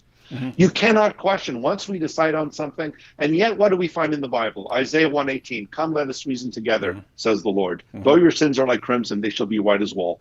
God talks with Job. He doesn't batter Job and say, how dare you question me? He simply says, do you know who you are in relation to me? Jesus did not berate his disciples for asking questions, and Jesus himself would engage people with questions, and he would get them to think, and then when they didn't know, he would end up teaching them. So our God is not afraid. He can take it. He's got a big chin. He can take it on the chin. If a God is afraid to be questioned, or a prophet, or like with Islam, as you know, David, if you question Muhammad, you can even be killed for even mocking him or questioning him. Jesus, the difference between Jesus and Muhammad is basically this. Jesus set his face to go into Jerusalem, knowing what would befall him. He went into Jerusalem, knowing what would befall him. When Muhammad was attacked by his enemies, what did he do? He ran from them. That's the hijrah. The hijrah is the departure, the flight, the immigration of Muhammad to Medina. So our God is not afraid to ask questions. And that's why Christianity really is the mother of science and the mother of philosophy. I mean, one of the greatest philosophers were Christians, but that's because we can think outside the box, because our God allows us to think, and he says, come, let's ask questions, let's talk it over. Yeah, you have these brief flourishings of some level of science and some level of philosophy and so on in the Muslim world, and they Islam moves into a new area where they encounter a lot of new books, and it flourishes for a little while, and then Islam suffocates it. Right? It happened with science. It happened with philosophy. And it's always when they come into contact, David, with Jews and Christians. In other words, when they invade certain civilizations, and they learn. I personally think they learned this from Jews and Christians. So think of Al-Ghazali, for example. He learned what he knew mainly from Aristotle, from the philosophy of Aristotle. Couple more comments. Liger System says, Islam is a religion with a God with no name. That's false, Liger System. He has 99. He has 90. So does his prophet. He has 99. His prophet has 99 names. Yeah. Abraham says, God bless our Muslim brothers and guide their path. Thanks for your work, David. DJM said, why are there difficult issues? So he's referring to the comments of Yasser Qadi. He says, why are there difficult issues? Shouldn't the Quran be clear? Why should ahruf and kirat be an issue? And that's the main... Look, there are two possibilities, right? Either that's the history of your book, and the history of your book is a little confusing, and you got some unanswered questions, and it hasn't been perfectly preserved, and so on. And if Muslims had come up to us and said, "This is the history of our book. We have some unanswered questions. We have some difficult issues that we don't know, and we have some different Qurans. But basically, this is what goes back to Muhammad." I'd be fine. I would challenge their religion on other grounds. But they can never just do that, right? It always has to be, Quran's been perfectly preserved and miraculously right down to the letter from the time it was revealed to Muhammad. It's absolute nonsense, right? And it's like, why do you always have to say something completely false in defense of your religion? Why can't? And you can only assume it's because the truth wouldn't be very convincing, so you have to lie in favor of it. Wow, what a religion. Yeah. Hug Lover said, isn't it damnable to burn God's word? Not in Islam. In Islam, that is one of the accepted ways of disposing of Quranic materials, and a large part of that is because Uthman set the example that if you're destroying Qurans for some reason, so if it becomes old and tattered and stuff like that, that is one of the ways of disposing of Qurans. Christy Robinson with the super sticker. DJM says, Allah is able to do all things, but he could not give Muhammad literacy nor reveal the Quran to all of humanity. Relying on transcribers gave rise to variants. On that issue of literacy. Now, to be clear, ladies and gentlemen, there's no problem. Tons of people down through history have been illiterate, and some of the most brilliant people down through history have been illiterate. Apparently, Homer, who composed the Iliad and the Odyssey, he could recite them, but he was apparently illiterate and so on. So it's not about being smart or something, but when you make the key figure of your religion, just because, Tony was bringing up philosophy and science, when the key figure of your religion is praised for his illiteracy and coming up, producing these revelations, even though he's illiterate, unlettered, and that's the key figure of your religion. Do you think that plays any sort of role too, or is it just because Muslims are taught not to question certain things? Are you asking me, David? Yeah. Yeah. Well, I think that the claim of Muhammad's illiteracy is just another way to enhance the Quran, to say that he could not have possibly have written the Quran and its so-called beauty and prose and so forth. The same claim Mormons make for Joseph Smith, that he was illiterate. How could he have written the Book of Mormon and so forth? But as you know, David, the same Western scholars that Qadi says is pressing Muslims to the wall, a lot of them have even questioned the whole illiteracy of Muhammad. How can a caravan trader who is engaged in transactions and trade and so forth, how could he not know at least some basic elementary writing skills or even mathematics? In fact, before he died, some of the traditions say Muhammad called for he wanted to write something down. And then he wasn't able to write it due to weakness and so forth. And then when he signed the Treaty of Hudaybiyah, he wrote Ibn Abdullah, the son of Abdullah, and so forth. So, and the key text is Surah 7:157, right? The unlettered prophet, the Al-Umi. Yeah, and you're right. You're right. There are questions of what that actually even means, correct. Right? Mm-hmm. Yeah, it could mean. I mean, some translations say the unlettered, but it's also the word that means a Gentile prophet. It can refer to a prophet who's not from the chosen seed of prophethood, which is Israel, the Jews who come from Abraham, Isaac, Jacob, and the tribes, and so forth. And so what it's saying is Muhammad is a Gentile prophet, not a Jewish prophet in the line of Abraham, Isaac, Jacob, and the tribes. And so there are scholars who've called this into question, like Robert Powers and others. But usually this is done, David, what I have found is it's usually done to enhance the Quran, to say, you see, the Quran must be from God, because how could an illiterate man like Muhammad write the Quran down and so forth and so on, which is really a pathetic excuse. As you pointed out, that is not an argument for inspiration. Well, I think you could put an Arabic Scrabble board into a blender and come up with something better than the Quran. Yeah. Than the Quran. Yeah. But what you might say is, as LD puts here, there are holes in the narrative. Yes. Right. So you got the Muslim story about Muhammad coming up with these revelations, and it's impossible because he was illiterate. Even for that, there are holes in the narrative, ladies and gentlemen. Crypto Pirate says Tony looks like a tough guy, so there's really no way he can be Canadian. Lol. No, I'm not a tough guy. Well, I was. Well, growing up, I was a bully apparently, but no, I'm not a tough guy. Not at all. Peter Millick says, do you think either one of you could rock an Orthodox priest beard? Also, what would Muhammad think of a certain character, Jeff Dunham character, Ahmed? So he's referring to Ahmed, the dead terrorist. But Jeff Dunham, in order to protect himself, I think he's declared that Ahmed, the dead terrorist, is actually a Buddhist. I think he said that in one of his shows, that he made it a Buddhist or something like that in order to avoid any difficulties there. But he asked if you could rock an Orthodox priest beard. I don't think so. Mine doesn't grow properly. Yeah, I mean, I've had in some of our series together, David, my beard was pretty long. The only problem is my wife keeps telling me, you're beginning to look more and more like Al Qaeda members, or ISIS, and so she was telling me, I think it's time to trim it back or get rid of it. Yeah, I'm a dude who I would like to have one of those, long, cool beards that come down to here. ZZ tops? Yeah, something like that. Not that long, but, like down to here. But my beard kind of grows out like this. Like you can look at some of my videos where I was letting it grow. It kind of grows straight out to where I get it's almost like a fro, but down on on my chin, right? It just grows straight out like that. It's pretty, yeah, it doesn't look good. I don't look cool. I don't look cool with it. So, and then a couple more real quick. Chad Parsons said, doesn't the concept of abrogation create variance? Kind of, not quite in the same sense as textual variance, but Yeah, you can have a variant. So, for instance, a lot of the things that Ubay ibn Ka'b had in his version of the Quran were things that other Muslims said were abrogated. But guess what? In the Quran, Muslims have today, they're supposedly abrogated verses.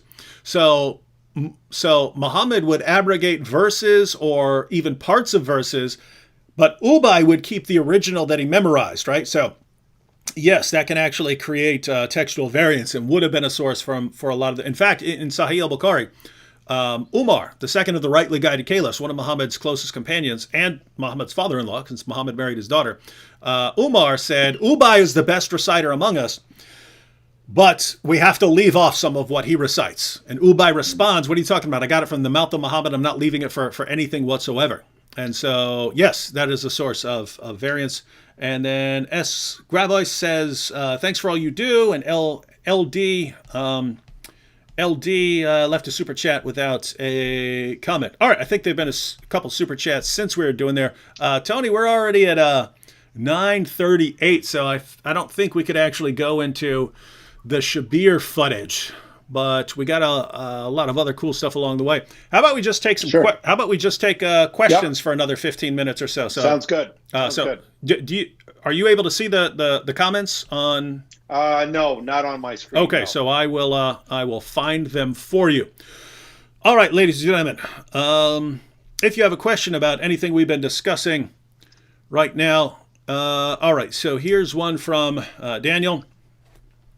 Daniel says, I have heard from some Muslim scholars, they said that there is some hadith about Aisha said that she was born 4 years before Muhammad's first revelation. What is your response? So the idea here is if Aisha was born 4 years before Muhammad's first revelation, and if Muhammad's first revelation was in the year 610, then that would put Aisha, then you would have Aisha born in the year 606, and if Aisha was born in 606 and then Muhammad marries her, you're talking in the early 620s, then you might get a different age for her. Daniel, do something fun.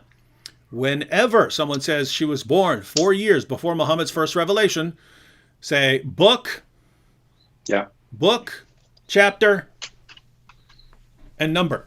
Yeah. Right? Yeah. So Sahih al-Bukhari, which book? There's 9 volumes. Which book?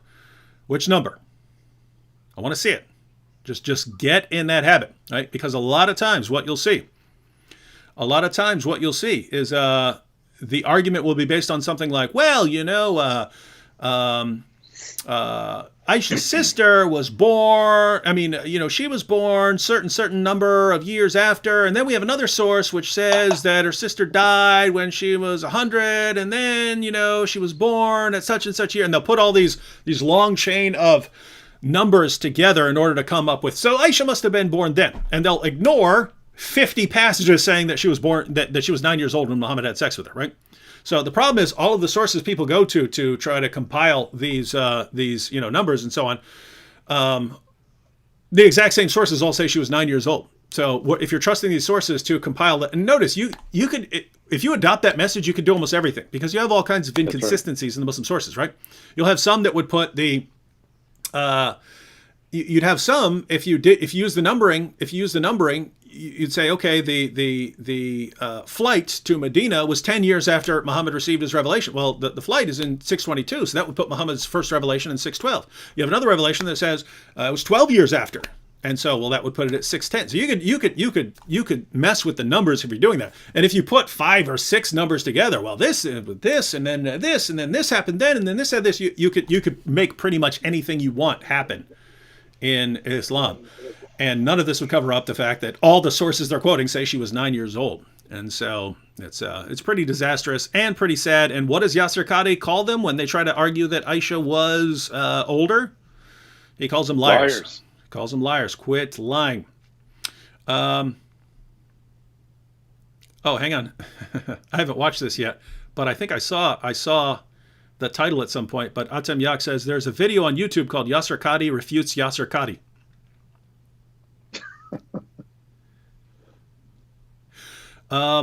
let's see. Oh, did you watch? Did you see Hatun's video that she posted earlier?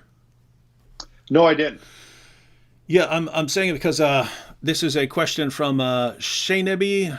Shaynabi says Yasser Qadi said somewhere in the interview that there's a hadith that says Muhammad placed his hand on a Muslim's heart who doubted, and his doubt went away. Can you talk about this? That was Ubay bin Ka'b. When Yasser Qadi was doing his interview with Muhammad Hijab, he actually Muhammad Hijab brought that up about Ubay bin Ka'b expressing doubt, and then Muhammad placed his hand on his chest, and the doubt went away.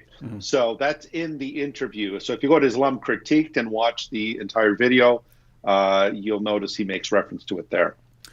Yeah. And so, I wanted to, can someone post in the comments for Shaynabi here? Can someone post in the comments the link to Hatun's video? Hatun posted a video on this earlier today where she went to some of the parallel sources, because the one that's in the story, Ubay learns about the different ahruf because he sees two people are quoting a Quran verse in different ways. And then Muhammad said, yep, they're both fine. And Ubay says, I had a doubt that I haven't had since the time of ignorance, since the pre-Islamic time. Al-Jahiliyyah. Yeah. And so Muhammad supposedly cast Satan out of his heart and so on. And so anyway, that's the story here. And Yasser Qadi basically brings us up to say, look, this is Ubay bin Ka'b. He's the master of the Quran. He's called the master of the Quran. And so this is the go-to guy. Again, Umar said, Ubay was the best reciter among us. So this is the man. And even the man himself had doubts when he started to learn about the ahruf. That's what Yasser Qadi was saying. And that's how he used it as an example. He's saying, if the best of the best of the best started having doubts when he learned about the ahruf, what do you think about the rest of us? We're not even in the presence of Muhammad anymore. What do you think? Do you think about the rest of us? So that's how he used it. But yes, you have this story. But go to Hatun's video, and if you go into Hatun's video, she actually goes through some of the parallel sources, because the same story, you have a similar story in Sahih Muslim and a couple other sources, but some of them are kind of different. Like in one of them, Muhammad just hits him in his chest, and that supposedly brings him back to reality or something like that. So yeah, check that out. Let's find some more comments here.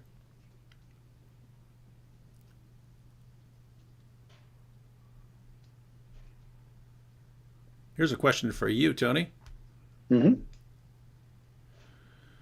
Bosnian Prophet says, David, why would Jesus give life to someone like Muhammad who will and is taking now millions to hell? So this is kind of a version of the problem of evil. Why does God give life to people like Hitler, people like Muhammad? Why not just make them all good, nice people, I guess, is the question. Right.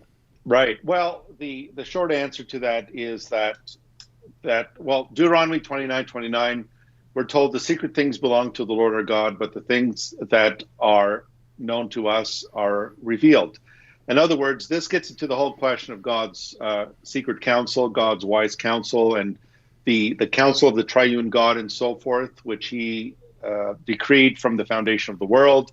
This gets into really heavy theology, but the short answer is we don't fully know. That's the short answer. God also gave life to Satan, that is the heavenly being that rebelled against him. Why would God give life to a heavenly being or create a heavenly being that would bring about temptation and bring about disaster and bring about rebellion in the world and so forth and so on?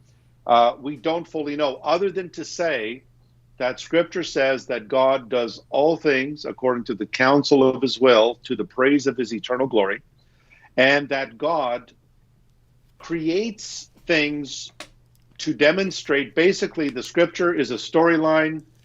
God shows his justice against the wicked. He demonstrates that if God were to be merciful to all, then he would not show his justice. If God were to be just to all, he would damn us all to hell and show no mercy.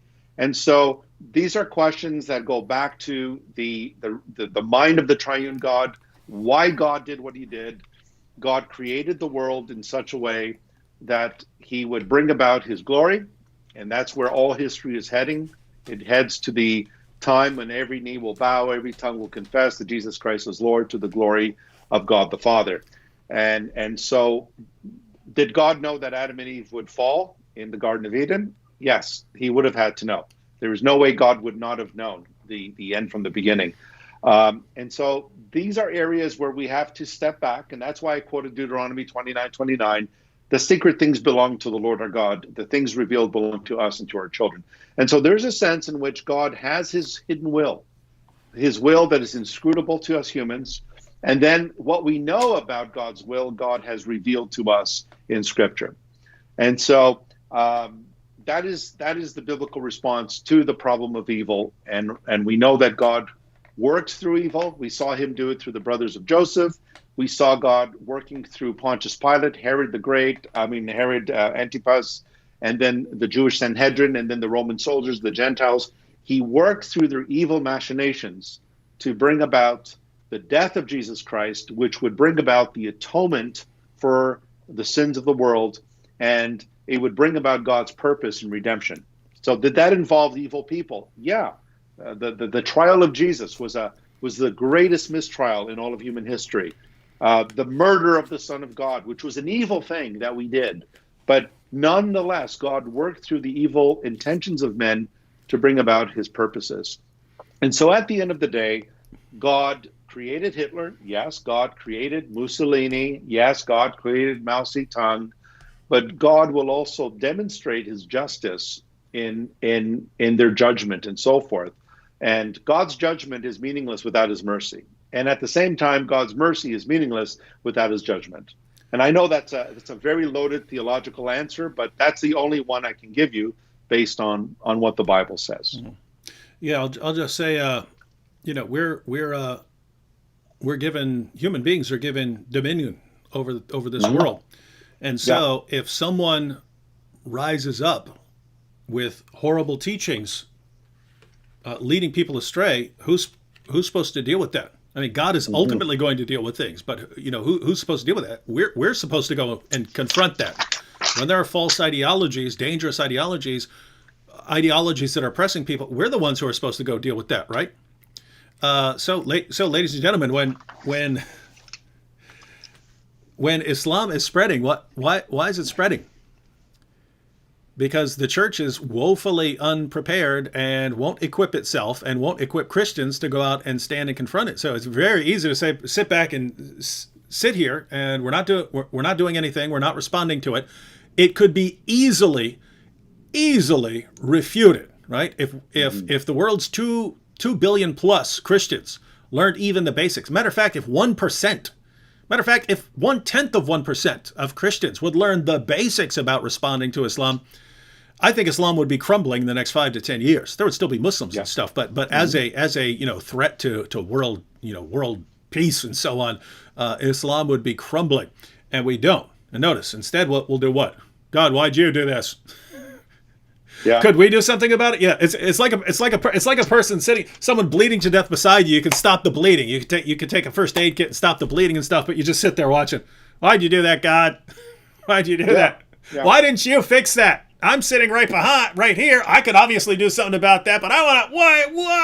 Why'd you do that? It's interesting stuff. Oh, here's another one that would be. This one would be a good question for both of us. Black Tuesday Films. How do you deal with skeptics who want to compare the violence and atrocities in Islam with the Old Testament? So how do you deal with skeptics? So talking about atheists and stuff, I guess this is, if we point out, look at Islam, it calls for violent jihad and so on. How do you deal with atheists or agnostics who say, "Oh, wait a minute, look at your Old Testament there"? How would you respond to that, Tony? Yeah, well, first I would say, why does the atheist even care? He doesn't believe in an objective moral standard. So there really is nothing objectively wrong with genocide, because there is nothing objective about morality. But what we need to understand is that the Christian response is, look, the Bible is comprised of two testaments. We have the Old Testament, we have the New Testament. In the Old Testament, it's basically God, the land, the people. And that's what the Bible calls the covenant between God, his people, and the land. And so under the old covenant, there was the people of Israel, there was the land of promise, and so forth.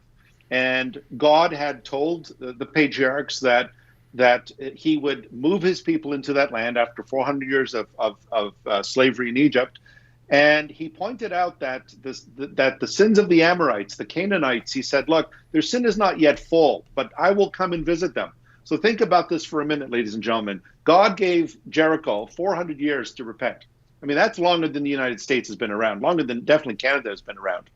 And so in the Old Testament, these wars that took place under Joshua, under King Saul, for example, with the Amalekites and so forth, these were divine commands by God to take the land that God had promised to his people in the Abrahamic covenant. However, those wars, for example, they were not genocidal. That is, it doesn't mean that all the Canaanites were eliminated from the face of the earth. And if you wanted to learn more about this, read Paul Copan. He's written some really good material on this. We know that the Canaanites were not all eliminated because Jesus healed a Canaanite woman's daughter in Matthew 15 of demonic possession. And so it doesn't mean that all of them were eliminated. However, the Old Testament wars were historical. Let me underline this. They were historical. That means those wars were not to be perpetuated. They were not to continue. They were done in history for a specific purpose. God used Israel as his hand and arm of judgment against the people of Jericho. They did a lot of nasty things there. Archaeology has confirmed a lot of what we know, child sacrifice and bestiality and so forth. And so under the New Testament, you will notice Jesus does not call his church to take up arms and go out and kill the world for the gospel and so forth. He doesn't command that. And Paul tells us that our citizenship is not from this earth. Our citizenship is in heaven, from whence we await the Savior. So the Old Testament wars are historical. They're done, and they achieved a certain purpose. They were not to be repeated. Jihad, on the other hand, what does the Quran say? Jihad continues until the day of resurrection, which means jihad continues until the end. And therefore, the warfare in the Quran is ongoing. Jihad is ongoing, whereas the wars in the Bible were only for a certain point of time. And it's very clear from Jesus that we are no longer under theocracy. Israel was under a theocracy. We're not under a theocracy. We are the Church of Jesus Christ. We await the coming of the Lord, who will establish his eternal kingdom, wherein there is no death, no mourning, no crying. So it's important, folks, that we make a distinction here. Otherwise, we fall into the categorical fallacy. Yeah, so along the same lines, Tony was just saying, I think of it in terms of final marching orders, right? So if our criticism of the Quran were simply, it contains violent passages, then yeah, you could flip that right back on us. Well, the Bible contains violent passages. That's not that's not our criticism of the Muslim sources. Number one, my chief concern in pointing out the violent passages in the Muslim sources is that the entire world, journalists, politicians, educators, entertainers, Muslim apologists, everyone says, those terrorist attacks have nothing to do with Islam. And so there, I'm quoting the sources, just say, stop lying. It obviously has something to do. It obviously has something to do with Islam. So that's one point. And the other point is, this is something that Islam is something that everyone should be paying attention to, because Islam calls for the violent subjugation of the entire world. Right? If you have an ideology with 1.6 billion adherents and it calls for your violent subjugation as soon as they're able to overpower you, you might want to take a look at that, right? Now, can you say any of that about Christianity? No. So in other words, if you take the Quran, you read the Quran from beginning to end and say, what am I ordered to do now?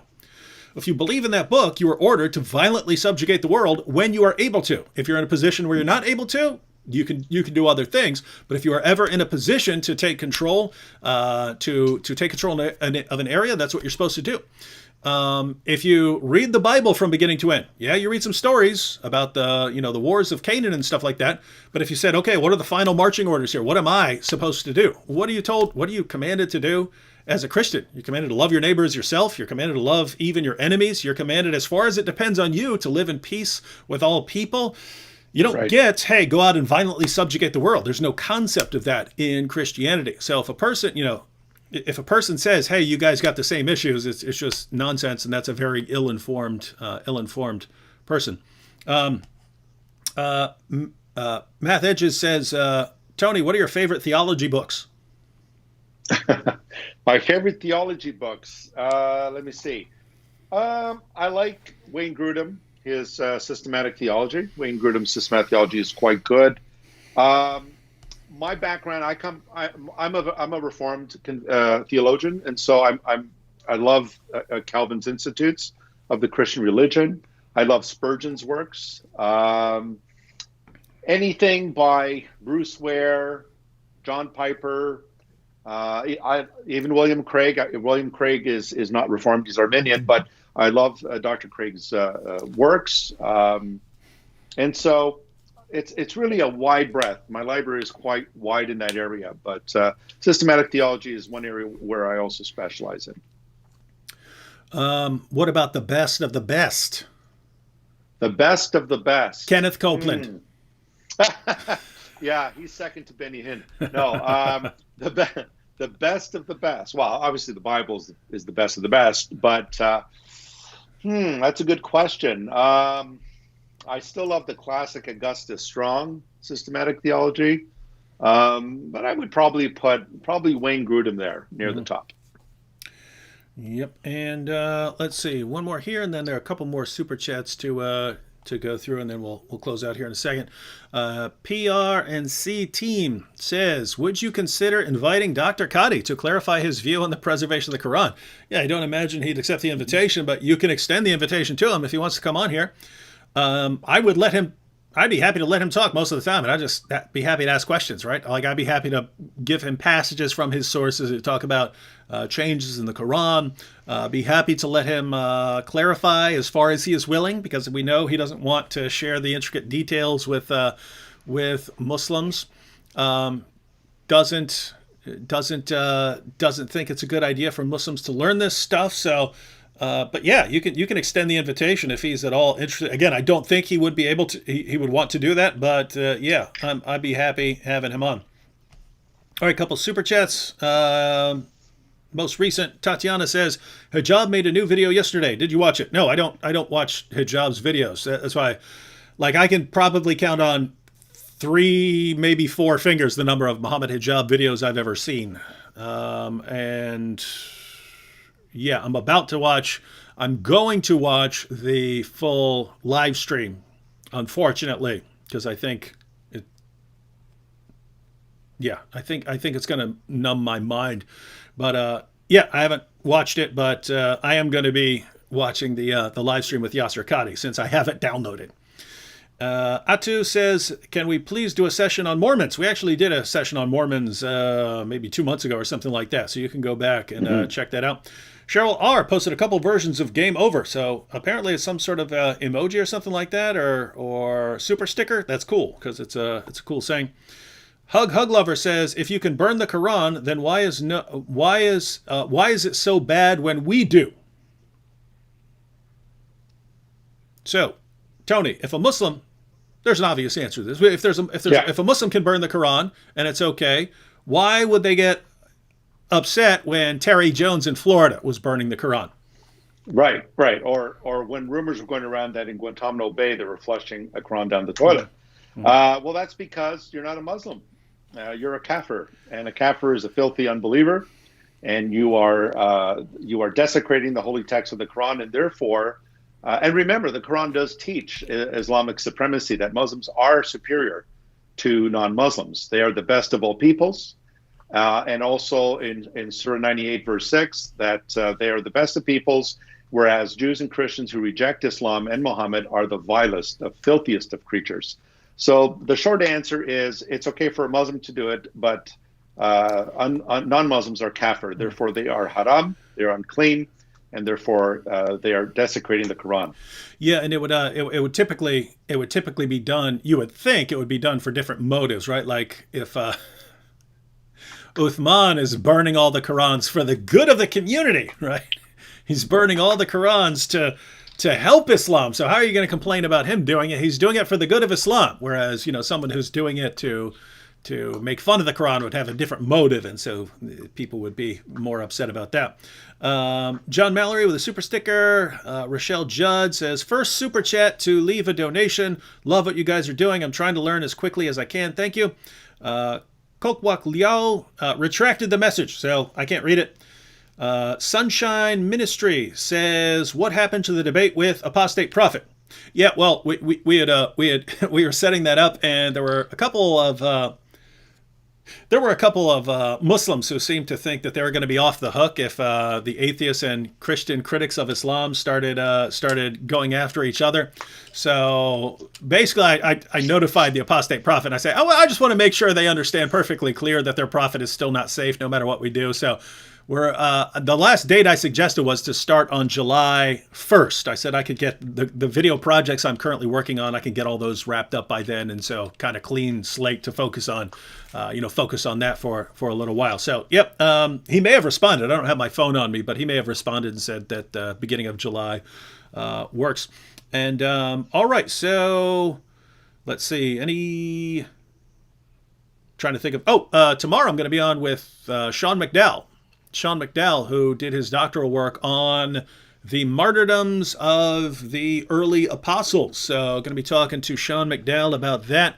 And then on Friday, going to have Jay Smith on, and Jay and I are actually going to go through the full deleted footage. So we're actually going to take that 30-minute section or whatever. I haven't watched it yet, so I mean, if there's important stuff in the entire 30 minutes, we'll go through that. If there's some completely irrelevant stuff in there, I might cut that out. But basically, we're going to go through the entire deleted 30 minutes and discuss that, and that'll be with Jay Smith. So Sean McDowell tomorrow, Lord willing, Jay Smith on Friday. Probably get Sam on either Wednesday or Thursday. Other than that, videos coming up tomorrow. Tony, any final thoughts or anything you'd like people to know? Yeah, well, I think that these questions that we've raised today are very important. I think what our viewers can do is basically start talking about this amongst themselves. I would encourage you, if you're Christian believers and you're watching this, I would encourage you, talk to your pastors, especially now that churches are beginning to slowly open. Get information on Islam, learn about Islam. Learn about what Muslims believe and what Christians believe. And we have a duty to our Muslim neighbor. Jesus included our Muslim friends in the Great Commission. When he told us to go into the world to make disciples of the nations and teach them and baptize them, he included Muslims in that outreach. And so I think it's important to realize that if you have a Muslim friend, like David had Nabil, and the Lord used David to bring Nabil into his kingdom.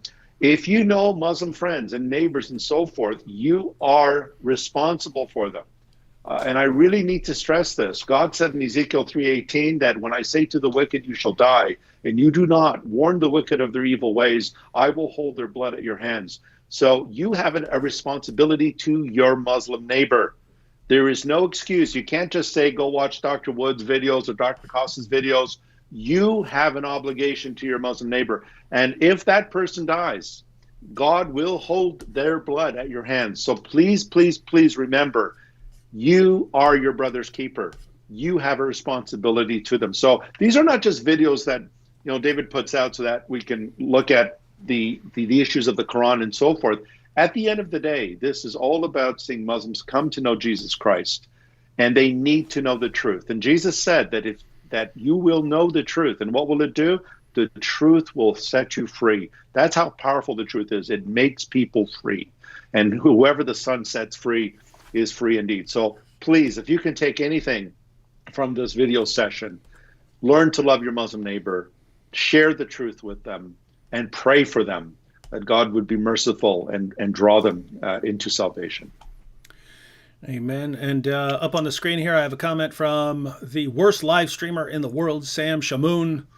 The guy who's totally helpless without me carrying him and answer the questions that he can't during our live streams. But he thinks he can go live after me on his channel. That would be the Shamunian channel. So anyone who, it's getting late. So any of you who have trouble falling asleep at night, they don't call him Audio Ambient for nothing, right? If you have trouble sleeping, then go over to Sam's channel.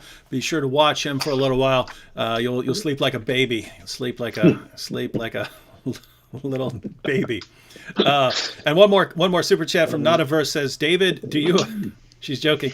David, you avoid Hijab's vids because you're cautious of the fact that his arguments will be so amazing that you'll only end up taking Shahada. Lol, thanks for all you do, David and Tony. Yes, I'm terrified of these of the arguments, and so no, my attitude toward towards the newer generation of Muslim apologists is.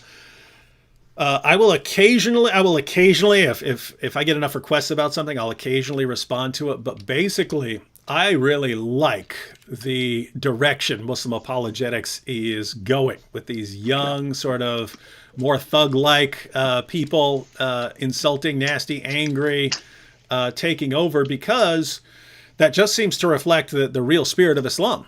Shabir, you hang out with Shabir Ali. Shabir's like the nicest guy in the world, yeah. Right? You know what I mean? Yeah. And you're thinking, wow, what a nice guy, and cool to have a discussion, and cool to have a debate with him. But at the end of the day, it's not. You read the Muslim sources, and Islam is much more aggressive and much more hostile, and so.